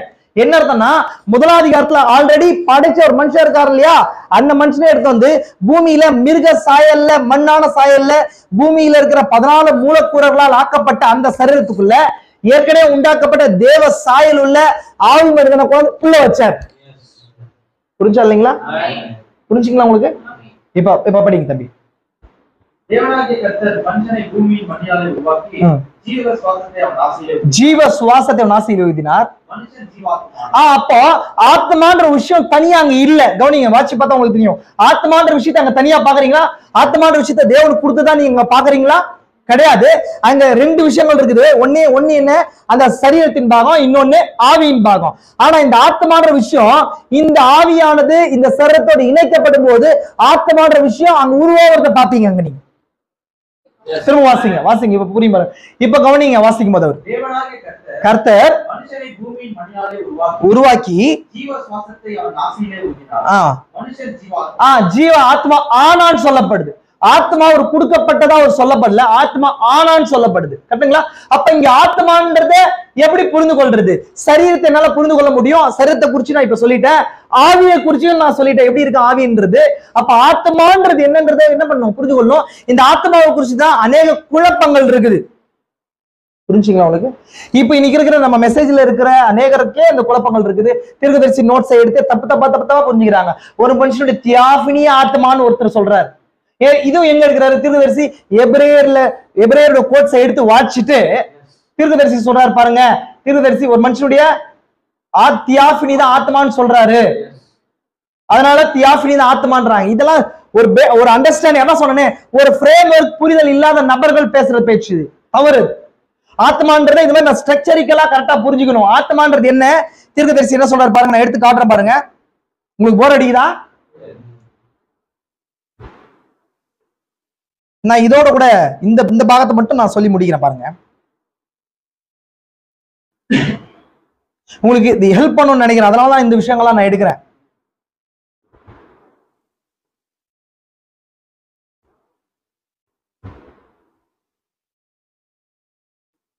இங்க பாருங்க. ஆத்மா என்றால் என்ன? ஆத்மான்னா என்ன? ஆத்மான்னா என்ன உங்களுக்கு தெரியுமா? ஆத்மான்னு பேசுறோம் இல்லைங்களா? ஆத்மா பாவம் செய்கிற ஆத்மா சாகும் அப்படின்றோம். உங்க ஆத்மா ரட்சிக்கப்பட்டுச்சான்னு கேட்க சொல்றோம். ஒரு ஆத்மாவை தேடி போகணும்னு சொல்றோம். அப்போ நான் ஆல்ரெடி சொல்ற சரீரத்தை குறிச்சு சொல்ல முடிஞ்சு, ஆவியை குறிச்சு சொல்ல முடிஞ்சு. இப்ப ஆத்மான்றதா ரொம்ப ரட்சிப்போடு தொடர்புடைய ஒரு பார்ட்டா இருக்கு. கரெக்டுங்களா? ரட்சிப்போடு தொடர்புடைய ஒரு எலிமெண்டா இருக்குது. அது மூலக்கூறா இருக்குது. நம்மளுடைய இயல்பு மொழியில சொல்றேன். இப்ப இந்த ஆத்மாவை குறிச்சு சரியான புரிதல் என்ன உங்களுக்கு? நான் சொல்றேன் பாருங்க, தீர்க்கதரிசி என்ன சொல்றாரு. இப்ப தீர்க்கதரிசி சொன்ன அந்த நோட்ஸோட வேதத்தை பொருத்தும் போது கரெக்டா வரும் பாருங்க. இப்பொழுது உதாரணமாக ஒரு மனிதன் ரட்சிக்கப்படும் போது அவனுக்குள்ளாக வருகிற அந்த சிறு ஒளியானது என் சட்டையில் இருக்கிற அந்த சிறு பொத்தானை போல இருக்கிறது. தீர்க்கதரிசி ரட்சிப்பை குறிச்சு சொல்றாரு. அது ஒரு லைட் இருக்குதா, பட்டன் மாதிரி ஒரு லைட் வருது அப்படின்றார் உனக்குள்ள. அது என்னன்றது நம்ம ரட்சிப்புன்ற சீரியஸ்குள்ள பார்க்கும்போது சொல்றேன். இதுக்குள்ள அதை மிங்கிள் பண்ணாதீங்க. அது தேவன் ஒரு மனிதனின் உள்பாகத்துக்குள் வருவதாகும். ஒரு பட்டன், ஒரு லைட் மாதிரி தேவன் வர்றதுன்றார். மனிதனின் உள்பாகம், ஒரு மனிதன் ஒரு கூடார முறைமையில் உள்ளபடியே உண்டாக்கப்பட்டிருக்கிறான். அதனாலதான் சொன்னேன், மனுஷன் ஒரு கூடாரம் மாதிரி இருக்கிறான். ஒரு கூடாரத்துல ஒரு வீடு மாதிரி தீர்க்கதரிசி சொல்றாரு. அது ஒரு ஸ்ட்ரக்சரா வாழ்ற வீடு மாதிரி சொல்றாரு. உள் பிரகாரம், அடுத்ததாக பரிசுத்த ஸ்தலம், அதற்கு பிறகு மகா பரிசுத்த ஸ்தலம். இப்போ ஒரு மனுஷனை நான் 3 ரோல சொன்னேன். தீர்க்கதரிசி ஆசரிப்பு கூடாரத்தோட பொருத்தி சொல்றாரு. நான் தான் ஆல்ரெடி அந்த டயக்ராம்ல பார்த்தோம். இங்க பார்த்தோமா, இங்க என்ன இருக்குது, மகா பரிசுத்த ஸ்தலத்துக்கான டயக்ராம் இருக்குது இல்லைங்களா. இங்க 2வது என்ன இருக்குதுன்னு சொன்னா பரிசுத்த ஸ்தலம், ஸ்பிரிட் இருக்கிற பாகம். 3வது வெளி பிரகாரத்தை குறித்து சொல்லப்படுது. அதுதான் தீர்க்கதரிசி இங்க அதை பொருத்தி சொல்றாரு. அதுக்கப்புறம் இங்க முக்கியமாக சொல்ற பாருங்க, ஒரு மனிதனின் வெளிப்புற வாசல்கள் அவனுடைய 5 புலன்கள் ஆகும். நான் ஆல்ரெடி சொன்னதுதான், முக்கியமான பாகத்துக்கு வரேன். அதற்குள்ளாக உட்பிரவேசித்தல் நடக்கிறது. மனிதனின் உள்ளே அவனுடைய ஆத்மா இருக்கிறது. ஆத்மா இருக்குதுன்னு சொல்றீங்க தவிர ஆத்மான்றது என்னன்னு சொல்லுங்க பிரதர் அப்படின்னு சொன்னா இங்கதான் தீர்க்கதரிசி சொல்றாரு பாருங்க. அந்த ஆத்மா அவன் இருதயத்துக்குள் இருக்கிற ஆவியின் தன்மை ஆத்மாவாகும் என்ற அவனுடைய ஆவியுடைய attribute of spirit. அந்த ஒரு ஆவிக்கு ஒரு தன்மை இருக்குது, அதான் ஆத்மான்றாரு. இப்ப அதை நம்ம கொஞ்சம் டீகோட் பண்ணலாம், வசனத்துப்படி டீகோட் பண்ணலாம். அது அவனுடைய ஆத்மாவை பிறப்பிக்கிறது. ஆத்மாவை பிறப்பிக்கிறது அப்படின்னு என்ன அர்த்தங்க? பிறப்பித்தல்னா என்ன அர்த்தம்? வெளியே கொண்டு வருதுன்னு அர்த்தம். கரெக்டுங்களா? அதான் அர்த்தம், வெளியே கொண்டு வருதுன்னு அர்த்தம். அப்ப எதோட சேரும்போது, இந்த ஆவியும் சரீரம் சேரும்போது அதுல இருந்து ஆத்மான்ற அப்படின்னா இந்த ஆவிக்கு ஒரு குணாதிசயம் இருக்குது. அந்த குணாதிசயம் அவன் சரீரத்துக்கு வெளியே தெரியுது. அந்த சரீரத்து மூலமா தெரியாது குணாதிசயம் அவனுக்கு ஆவிக்குள்ள இருக்கிற சுவாபமா அது இருக்குது. அவனுக்கு ஆவிக்குள்ள ஒரு சுவாபம் இல்லாம போச்சுன்னு சொன்னா இன்னும் ஒரு மனுஷனுக்கு தனித்தனியே அந்த சுயாதீனமோ தனித்தனி தன்மை வெளிப்படாது. இப்ப எக்ஸாம்பிள் நான் உங்களுக்கு காட்டுறேன். இப்ப இதை நீங்க புரிந்து கொள்ளும் போது மிருகத்துக்கும் மனுஷனுக்கு டிஃபரெண்ட் உங்களுக்கு சொல்றேன், கவனிங்க நல்லா. அது அவனை சுற்றி இருக்கிற சூழ்நிலையை உண்டாக்குகிறது. அவனுக்குள் உட்பிரவேசிக்கிற வாசல்கள் 5 இருக்கிறது. அதன் பிறகு உள்ளே ஒரே ஒரு வாசலை மாத்திரமே அவன் கொண்டிருக்கிறான். அதான் நான் இங்க காட்டினேன் பாருங்க. கேட்ஸ் இங்க 5 கேட்ஸ் இருக்கு. ஃபர்ஸ்ட் கோட்ல, 2வது செகண்ட் கோட்ல 5 கேட் இருக்கு.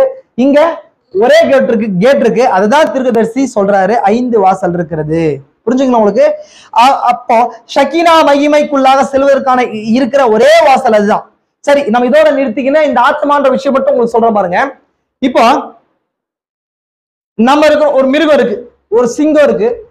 சிங்கங்கள் 10 சிங்கத்துக்கும் ஒரே சுவாபம் தான் இருக்கும். கவனிங்க நல்லா, 10 சிங்கத்துக்கும் எந்த சிங்கமும் புல் சாப்பிடாது, எந்த சிங்கமும் பிஸ்கட் சாப்பிடாது சிங்கத்துக்கு, இல்லைங்களா? ஆனா மனுஷனுக்கு வந்து ஒரு மனுஷன் ஒரு மனுஷன் மாதிரி இல்ல. அவன் டிஃபரெண்ட் உள்ள தன்மையில இருக்கிறான். டிஃபரெண்டா அவன் என்ன பண்றான்? தன்னுடைய உணவை சூஸ் பண்றான், தனக்கு தேவையானதை சூஸ் பண்றான். புரிஞ்சுங்களா உங்களுக்கு? ஏன் மிருகத்துக்கும் ஆவி இருக்குது. மிருகத்துக்கு ஆவி இருக்குதா இல்லைங்களா? ஆவி இருக்கிறதுனால மிருகம் என்ன பண்ணுது? பேசுது, நடக்குது. சரி, மீன்ஸ் ஐக்கியப்படுது, பூமியோட கூட ஐக்கியப்படுது, இல்லைங்களா? மிருகம் வந்து அதுக்கு ஆவி இல்லைன்னு சொன்னா அது பிண மாதிரி தான் இருக்கும். வெறும் எலிமெண்ட், பூமிக்குள்ள அந்த சரீரத்துக்கான எலிமெண்ட்ஸ் மட்டும் தான் இருக்குது, மூலக்கூறுகள் மட்டும் தான் இருக்கும். அதுக்குள்ள ஆவின்ற ஒரு விஷயம் இருக்கிறதுனாலதான் அது என்ன மிருகமா இருக்குது. அதுக்கு என்ன இல்லைங்க, தனிப்பட்ட குணாதிசயம் இல்ல. அந்த ஆவிக்கு, மிருகத்துடைய ஆவிக்கு என்ன இல்லைங்க, தனிப்பட்ட தனித்தனி குணாதிசயங்கள் இல்ல. அது எப்படின்றத நான் சொன்னதை உங்களால புரிஞ்சு கொள்ள முடியுமான்றதுக்கு நான் ஒரு டயக்ராம் வரைகிறேன். தயவு செஞ்சு கொஞ்சம் பொறுமையா நீங்க கேளுங்க.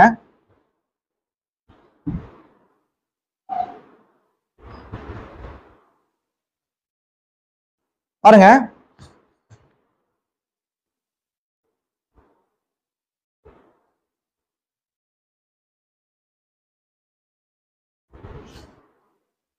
இது பாடி, கரெக்டுங்களா? இது நான் சொல்றேன் மனிதனை குறிச்சு சொல்றேன், மனுஷனை குறிச்சு சொல்றேன். இதுல ஸ்பிரிட், இது சொல், இதான் மனுஷன், இல்லைங்களா? கவனிங்க செஞ்சு.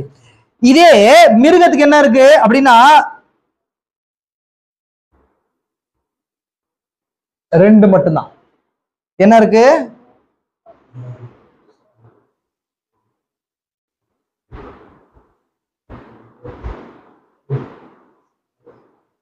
ரெண்டு இருக்கு. மனுஷனுக்கு இங்க ஒரு 5 இருக்கு.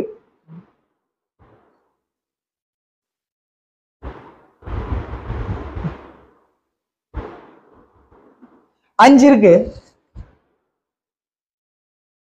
5 கேட்ஸ் இருக்கு. உள்ள ஒரு 5 கேட்ஸ் இருக்கு.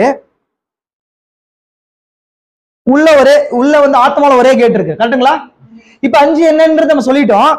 இந்த மனுஷன் ஏதாவது கிரியை செய்யறான்னு சொன்னா, ஃபார் எக்ஸாம்பிள் சொல்றேன் உங்களுக்கு, இங்க ஒரு பொருள் இருக்கு. இந்த பொருளை வந்து இங்க இருக்கிற எல்லா நபர்களும் பாக்குறோம். ஒருத்தருக்கும் ஒரு மாதிரியான விஷயங்கள் இந்த பொருளை பார்க்கும்போது தோணும் நமக்கு. காரணம் என்னன்னு சொன்னா, நமக்குள்ள இருக்கிற ஆத்மா தான் என்ன பண்ணு சொன்னா, பகுத்து டிஃப்ரெண்டா அந்த சிந்திச்சு செயல்படுற அந்த தன்மை இருக்குதுனால தோணும். புரிஞ்சுக்கலாம் உங்களுக்கு? இந்த பொருளை உள்ள ஆத்மா yes or no? Yes no. அதாவது பிளஸ் ஆர் மைனஸ், அதாவது faith or unbelief, right or wrong. நான் இப்படி போட்டிருக்கேன். புரிஞ்சுக்கலாம் உங்களுக்கு? சும்மா அப்படி போடுறேன். இப்போ இந்த ரைட்டை திங்க் பண்ற நபர்கள்லாம் இந்த பொருளை பார்க்கும்போது ஒரு மாதிரி திங்க் பண்ணுவாங்க. அதோட அவுட்புட் ஒரு மாதிரி இருக்கும். ராங்க திங்க் பண்ற நபர்கள்லாம் அதை ஒரு மாதிரி திங்க் பண்ணுவாங்க. அப்போ மனுஷன் ஒரு பொருளையோ பூமியில ஏதாவது ஒன்று செய்யணும் அப்படின்றதெல்லாம் புது விஷயங்கள் திங்க் பண்றான், யோசிக்கிறான். இதுக்கு எல்லாத்துக்குமே காரணம் என்னன்னா, இல்ல இருக்கிற இந்த ஆவி, இந்த ஆத்மா அப்படின்னு சொன்னா என்னன்னு சொல்லிட்டேன், ஆவியுடைய சுவாபம்னு சொல்லிட்டேன் இல்லைங்களா?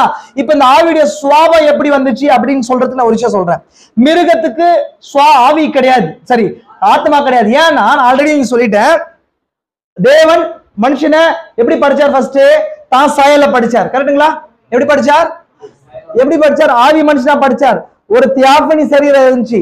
அந்த தியாபனி சரீரத்துக்குள்ள இருக்கிற தியாபனி சரீரத்துக்கு ஒரு அத்தாரிட்டி பவர் இருந்துச்சு. கரெக்டுங்களா? அந்த தியாபனி சரீரம் எப்படி இருந்துச்சு? எதை உள்ளடக்கிதான் இருந்துச்சு? தேவனுக்குள்ள என்ன சாயலோ அந்த சாயல் அதுக்குள்ள இருந்துச்சு. புரிஞ்சா உங்களுக்கு? தேவனுக்கு என்ன சாயல் அந்த சாயல் உள்ள இருந்துச்சு.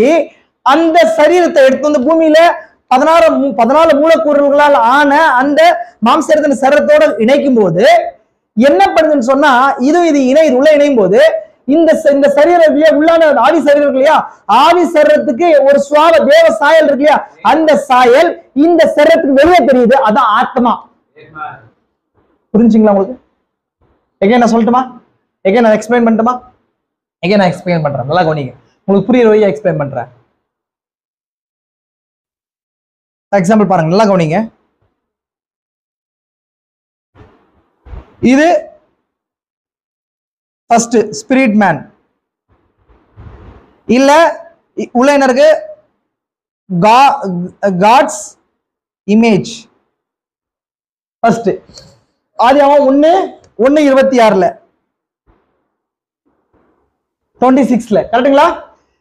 ரெண்டாவதுல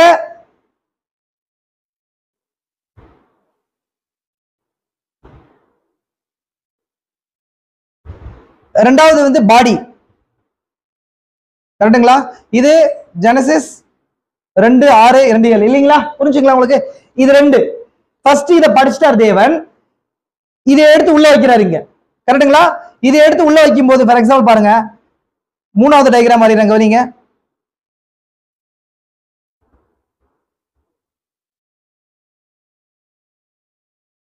கரெக்டுங்களா? புரிஞ்சா உங்களுக்கு? புரிஞ்சா? இப்போ இந்த காட் இமேஜ் இருக்கு இல்லையா, இந்த இடத்துல இந்த காட் இமேஜ்ன்ற பாகம் இங்க வருது, சாபம் வருது. பாடி, ஸ்பிரிட், இந்த காட் இமேஜ் இருக்கு இல்லையா, இதான் நான் சொல்றேன். இந்த இமேஜ் என்ற பாகம் இதோட இருக்கிறது. தேவன் படைக்கும் போதே ஆதாமுக்கு கொடுத்தது. அதை வச்சுதான் 1:26-28 சொல்றாரு, பூமியை ஆள கடவுள்கள் சொன்னார். அந்த அத்தாரிட்டி அந்த ஆவியில இருக்கிறது. இப்போ அது எங்க வெளிப்படுதுன்னு சொன்னா, சரீரத்துக்குள்ள வெளிப்படும் போது, அவர் ஜீவ சுவாசத்தை ஊதும் போது ஜீவ ஆத்மாவானான் அப்படின் போது, மனுஷன் பூமியோடு கூட கனெக்ட் ஆகிற மனுஷன் அவருக்கு ஒரு சுவாபம் உடைய மனுஷனா மாறுறான். எந்த சுவாபம்னா தேவ சாயல்ல மனுஷனா மாறுறான். புரிஞ்சா இல்லைங்களா? இப்போ இங்க என்ன, இதுதான் என்ன இருக்குது, இந்த ஸ்பிரிட்டுக்கு ஒரு தன்மைன்னு சொன்னா இல்லைங்களா, இந்த ஸ்பிரிட்டுக்கு தேவன் படிச்ச 1ஆதிகாரத்துல படிச்ச இந்த ஸ்பிரிட் இருக்கு இல்லைங்களா, இந்த ஸ்பிரிட்டுக்கு இருக்கிற தன்மை என்ன? எந்த சாயல் படி? தேவ சாயல் இல்லையா? தேவ சாயல், தேவ அத்தாரிட்டி, தேவனுடைய பவர், பூமியில ஆளுகிற அந்த பவர், சிருஷ்டிகருடைய வல்லமை, அதெல்லாமே அதுக்குள்ள இருந்துச்சு இல்லைங்களா? கரெக்ட், புரிஞ்சுக்கலாம். அப்ப அதை எடுத்து இந்த சரீரத்துக்குள்ள வைக்கும் போது அந்த சாயல், இந்த ஆவியுடைய சாயல் என்ன இத தன்மையா வெளிப்படுச்சு. அதான் ஆத்மான்றது. புரிஞ்சுங்களா உங்களுக்கு? இப்ப இதுதான் ரெண்டாவது சோல். இந்த சோல் உள்ள தேவ வச்சார் இல்லைங்களா? இப்ப தேவன் இதுக்குள்ள எப்படி வச்சா ஃப்ரீ மாரல் ஏஜென்ட்டா வச்சா. ஃப்ரீ மாரல் ஏஜென்ட்னா தேர்ந்தெடுக்கும் சுதந்திரம். நீ செய்யலாம், செய்யக்கூடாது, செய்யாம கூட இருக்கலாம் அப்படின்றது. புரிஞ்சுங்களா உங்களுக்கு? இப்போ இதுதான் நான் இங்க காட்டினேன் உங்களுக்கு. இந்த இடத்த காட்டினதுதான். அடுத்தது 2ஆம் அதிகாரத்துல மிருக ஜீவன்களை தேவன் படைக்கிறாரா இல்லைங்களா? படைக்கும் போது பூமியின் மண்ணினாலே மிருக ஜீவன்களை 2ஆம் அதிகாரத்துல படைக்கிறார். ஆனா முதல் அதிகாரத்துல தேவன் மிருக ஜீவன்களை படைச்சிருக்காரு. நீங்க படிச்சு பாருங்க, 5வது 6வது நாள்ல அது படிக்கும் போது இந்த ஸ்பிரிட்டை படைச்சார். நல்லா கவனிங்க. ஆனா அவர் எப்படி தன் சாயல்ல படைக்கல, அதுக்கு தனித்தனியா, சிங்கத்துக்கு தனியா படைச்சார், ஒரு ஆவிக்குரிய நிலையை படைச்சார், கரடிக்கு அந்த யானைக்கு எல்லாம் தனித்தனியா படைச்சார். இப்ப 2ஆம் அதிகாரத்துல திரும்ப பாடியை படைக்கிறார்கள். அதே மாதிரிதான். புரிஞ்சா இல்லைங்களா? இப்ப படிக்கும் போது தேவன் கூப்பிடும் போது மண்ணினாலே அதையும் மண்ணில படைச்சார். படைக்கும் போது அதுக்குள்ளேயும் ஆவி தேவன் வச்சார் இல்லையா? முதல் அதிகாரத்துல படிச்சார் இல்லையா? ரெண்டும் இங்க திரும்ப இணைஞ்சு. ஆனா இதுக்குள்ள எந்த தனிப்பட்ட சுவாபத்தையும் தேவன் எந்த அத்தாரிட்டி என்ன பண்ணல, பிளேஸ் பண்ண கிடையாது. ஆனா அவர் அந்த ஆவியில என்னென்ன குணாதிசயத்தோட ஒவ்வொன்றுக்கு தனித்தனியா படிச்சாரோ அதன்படியே அது இருந்துச்சு. சிங்கத்துக்கு தனி, கரடிக்கு தனி, யானை தனி. இந்த தனி இது ஒரு சிங்கம், இது ஒரு சிங்கமா கன்சிடர் பண்ணீங்க. லயன். இந்த லயன் தன்னுடைய குட்டிகளை ஈனும் போது எல்லாத்துக்குமே ஒரே தன்மை இருந்துச்சு. அங்க இருக்கிற குட்டிகள் ஈனுகிற எல்லா குட்டிகளும் தனித்தனி சுவாபம் இல்ல. ஏன்னா அதுக்கு என்ன இல்ல, ஆத்மா இல்ல. அதனால அதுக்கு என்ன இல்லைங்க, ரட்சிப்புன்றது தேவைப்படல, அத்தாரிட்டின்றது தேவைப்படல, எதுவுமே அதுக்கு என்ன பண்ணலங்க, தேவைப்படவில்லை. புரிஞ்சா இல்லைங்களா? இங்கதான் மனுஷனும் மிருகமும் வேறுபடுறான்.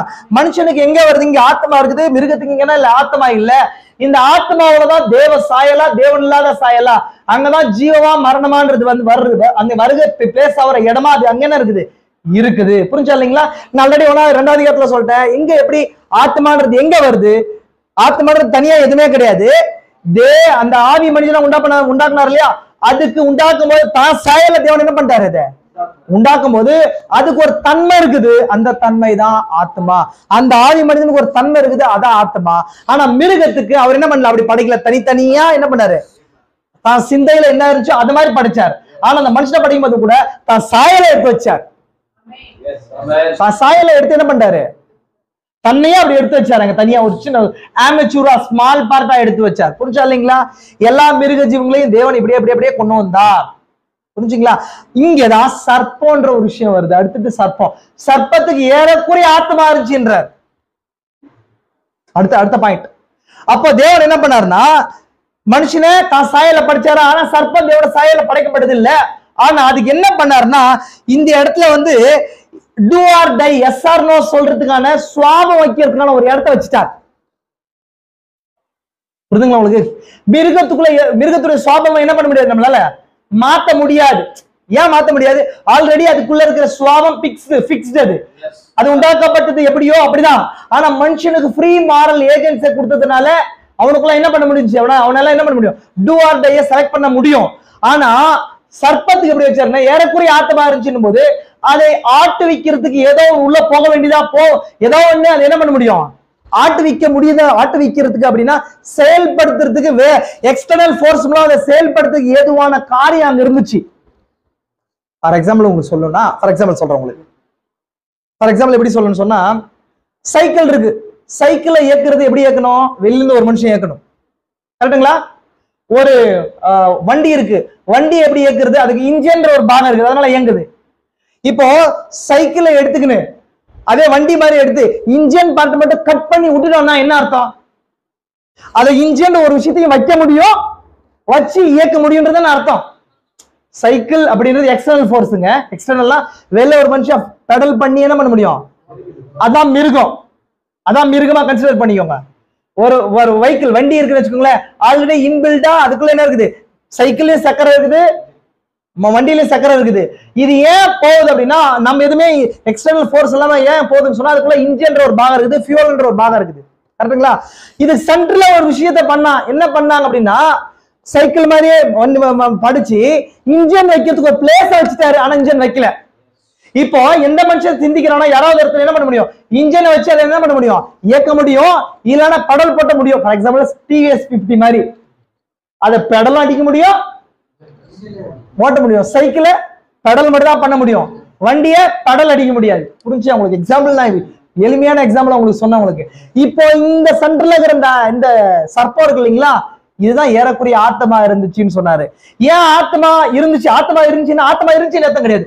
ஆத்மாவுக்கான ஒரு இடம் இருந்துச்சு. ஏன்னா ஆத்மான்றது என்னன்னா ஆவியுடைய சுவாபம் தான். எந்த மிருகங்களுக்கும் தனிப்பட்ட சுவாபத்தை தேவன் என்ன பண்ணல, அத்தாரிட்டியை கொடுக்கவே கிடையாது. ஆளப்படுறதுக்கு எல்லா மிருகங்களும் படைக்கப்பட்டுச்சு. மனுஷன் மட்டும்தான் ஆளுகிறவனா தேவ சாயலோட படைக்கப்பட்டான். அந்த சாயலுக்குரிய குணாதிசயம் தான் ஒரு மனுஷனுக்குள்ள சுவாபம் வெளிப்படுது, ஆத்மாவா இருக்குது இல்லைங்களா? இப்ப இதுலதான் இப்ப இந்த சாயல் விழுந்து போகும்போது தான் அந்த ஆத்மாவுக்குரிய குணாதிசயம் மாறுது. அதுக்காக தான் தேவன் ரட்சிப்பை கொடுக்குறாரு. அதனாலதான் பாவம் செய்கிற ஆத்மா சாவுன்னு சொன்னாரு. அப்ப இந்த சாவு அப்படின்றது என்ன இல்லைங்க, சாவுன்றதுக்கான அர்த்தம் டெத் அப்படின்னா என்ன அர்த்தம்ன்றார் தீர்க்கதரிசி, பிரிவினைன்றார். அப்படியே என்ன பிரிவினை?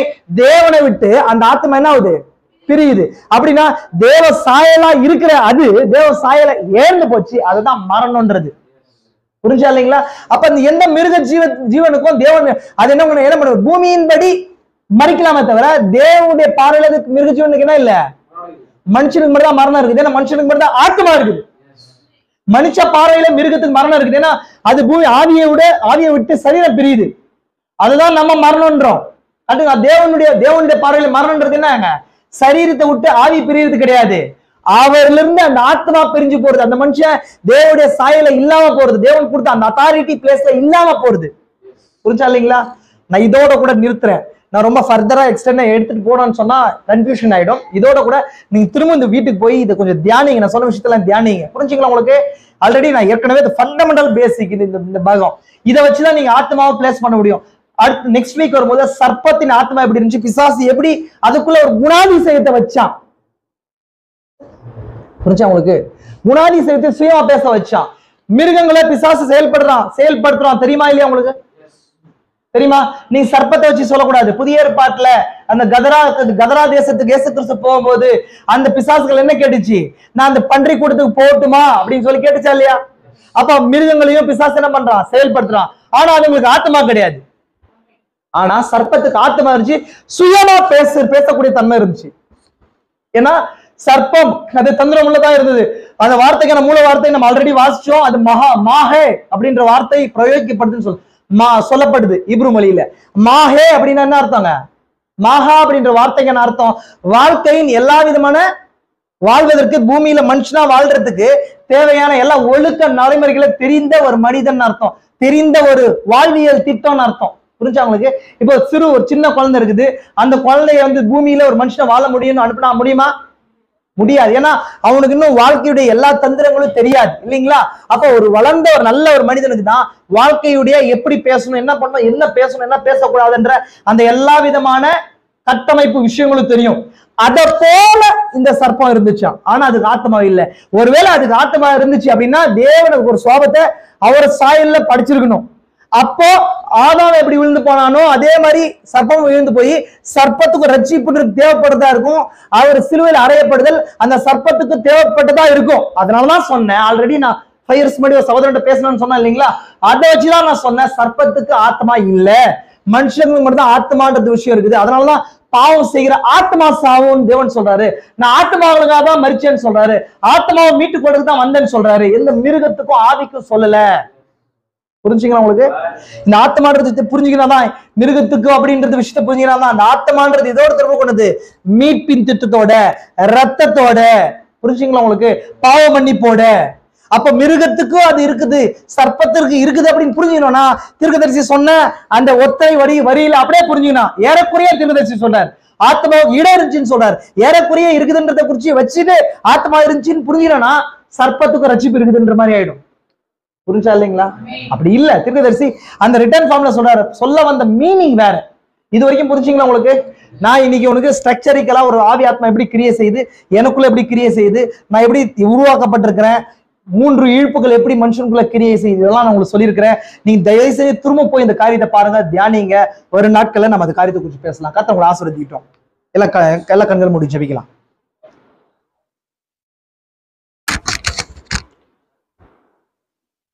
எல்லா கண்களும் மூடலாம். கிருபை நிறைந்த எங்கள் பரலோக பிதாவே, இந்த ஆசீர்வதிக்கப்பட்ட இந்த நாளுக்காக கூட நன்றி. இந்த நாளிலும் கூட மீண்டும் ஒரு ருசியாக பிள்ளைகளாகிய நாங்கள் எங்களுக்கு ராஜா, நீர் எப்படி எங்களை உண்டாக்கினீர், எங்களுடைய அமைப்பு என்னவா இருக்கிறது, என்னுடைய தியாஃபனி எப்படி பிளேஸ் ஆயிருக்கிறது என்றது குறிச்சும், அந்த ஜீவ ஆத்மாவான மனுஷனை குறிச்சும் மிருகத்தை குறிச்சும் அநேக விஷயங்கள் எங்களுக்கு சொல்லியிருக்கிறீர். இதன் மூலமா நாங்கள் எப்படியா ரட்சிப்புக்கு நாங்கள் ரெடி ஆகணுன்றதை குறித்து எங்களுக்கு சொல்லியிருக்கிறீர் ராஜா. அநேக விஷயங்கள் எங்களுக்கு பிளேஸ் ஆயிருக்குது, அதுக்காக கூட நன்றி ராஜா. இப்பேற்பட்ட ரகசியங்கள் இதனால தீர்க்கதரிசி எங்களுக்கு அனுப்பியிருக்கிற அவர் மூலமா இந்த காரியங்களை வெளிப்படுத்த கிருபைக்காக நன்றி. இது எதுவுமே மனுஷனுக்குரியதல்ல, எந்த மனுஷனும் இதுக்கு மகிமை பெற வேண்டியது அல்ல ராஜா. மகிமைப்படத்தக்கவர் நீராயிருக்கிறீர். இது மூலமா பிள்ளைகள் அநேக காரியங்களை கற்றுக்கொண்டார்கள் விசுவாசிக்கிறேன். இது மூலமா ராஜா இன்னும் ஒரு அடி கூட கத்தாய மனுஷர்கள் தன்னுடைய இந்த பிள்ளைகள் தன்னுடைய ஆத்மாவை குறித்து ஜாக்கிரதை உள்ளவர்களா இருக்க கிருபைங்க. அந்த ஆத்மாவை உம்முடைய சுவாபமா இருந்துச்சு, அது பூமி ஆளத்தக்க வடிவில நீர் உண்டாக்கினீர்.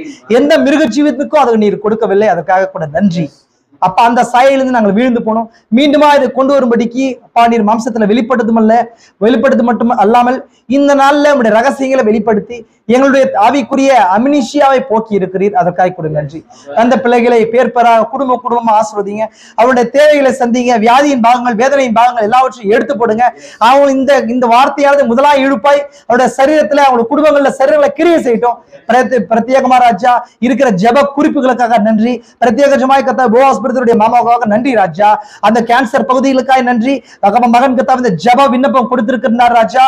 அப்பா கண்ணோக்கி பாருங்க, அபிரகாமி நிமித்தம் லோத்தை காப்பாற்றின தேவன் அப்பா அந்த மகனுக்காய் கூட சன்னிதானத்துல வருகிறேன். அப்பா கண்ணோக்கி பாருங்க ராஜா.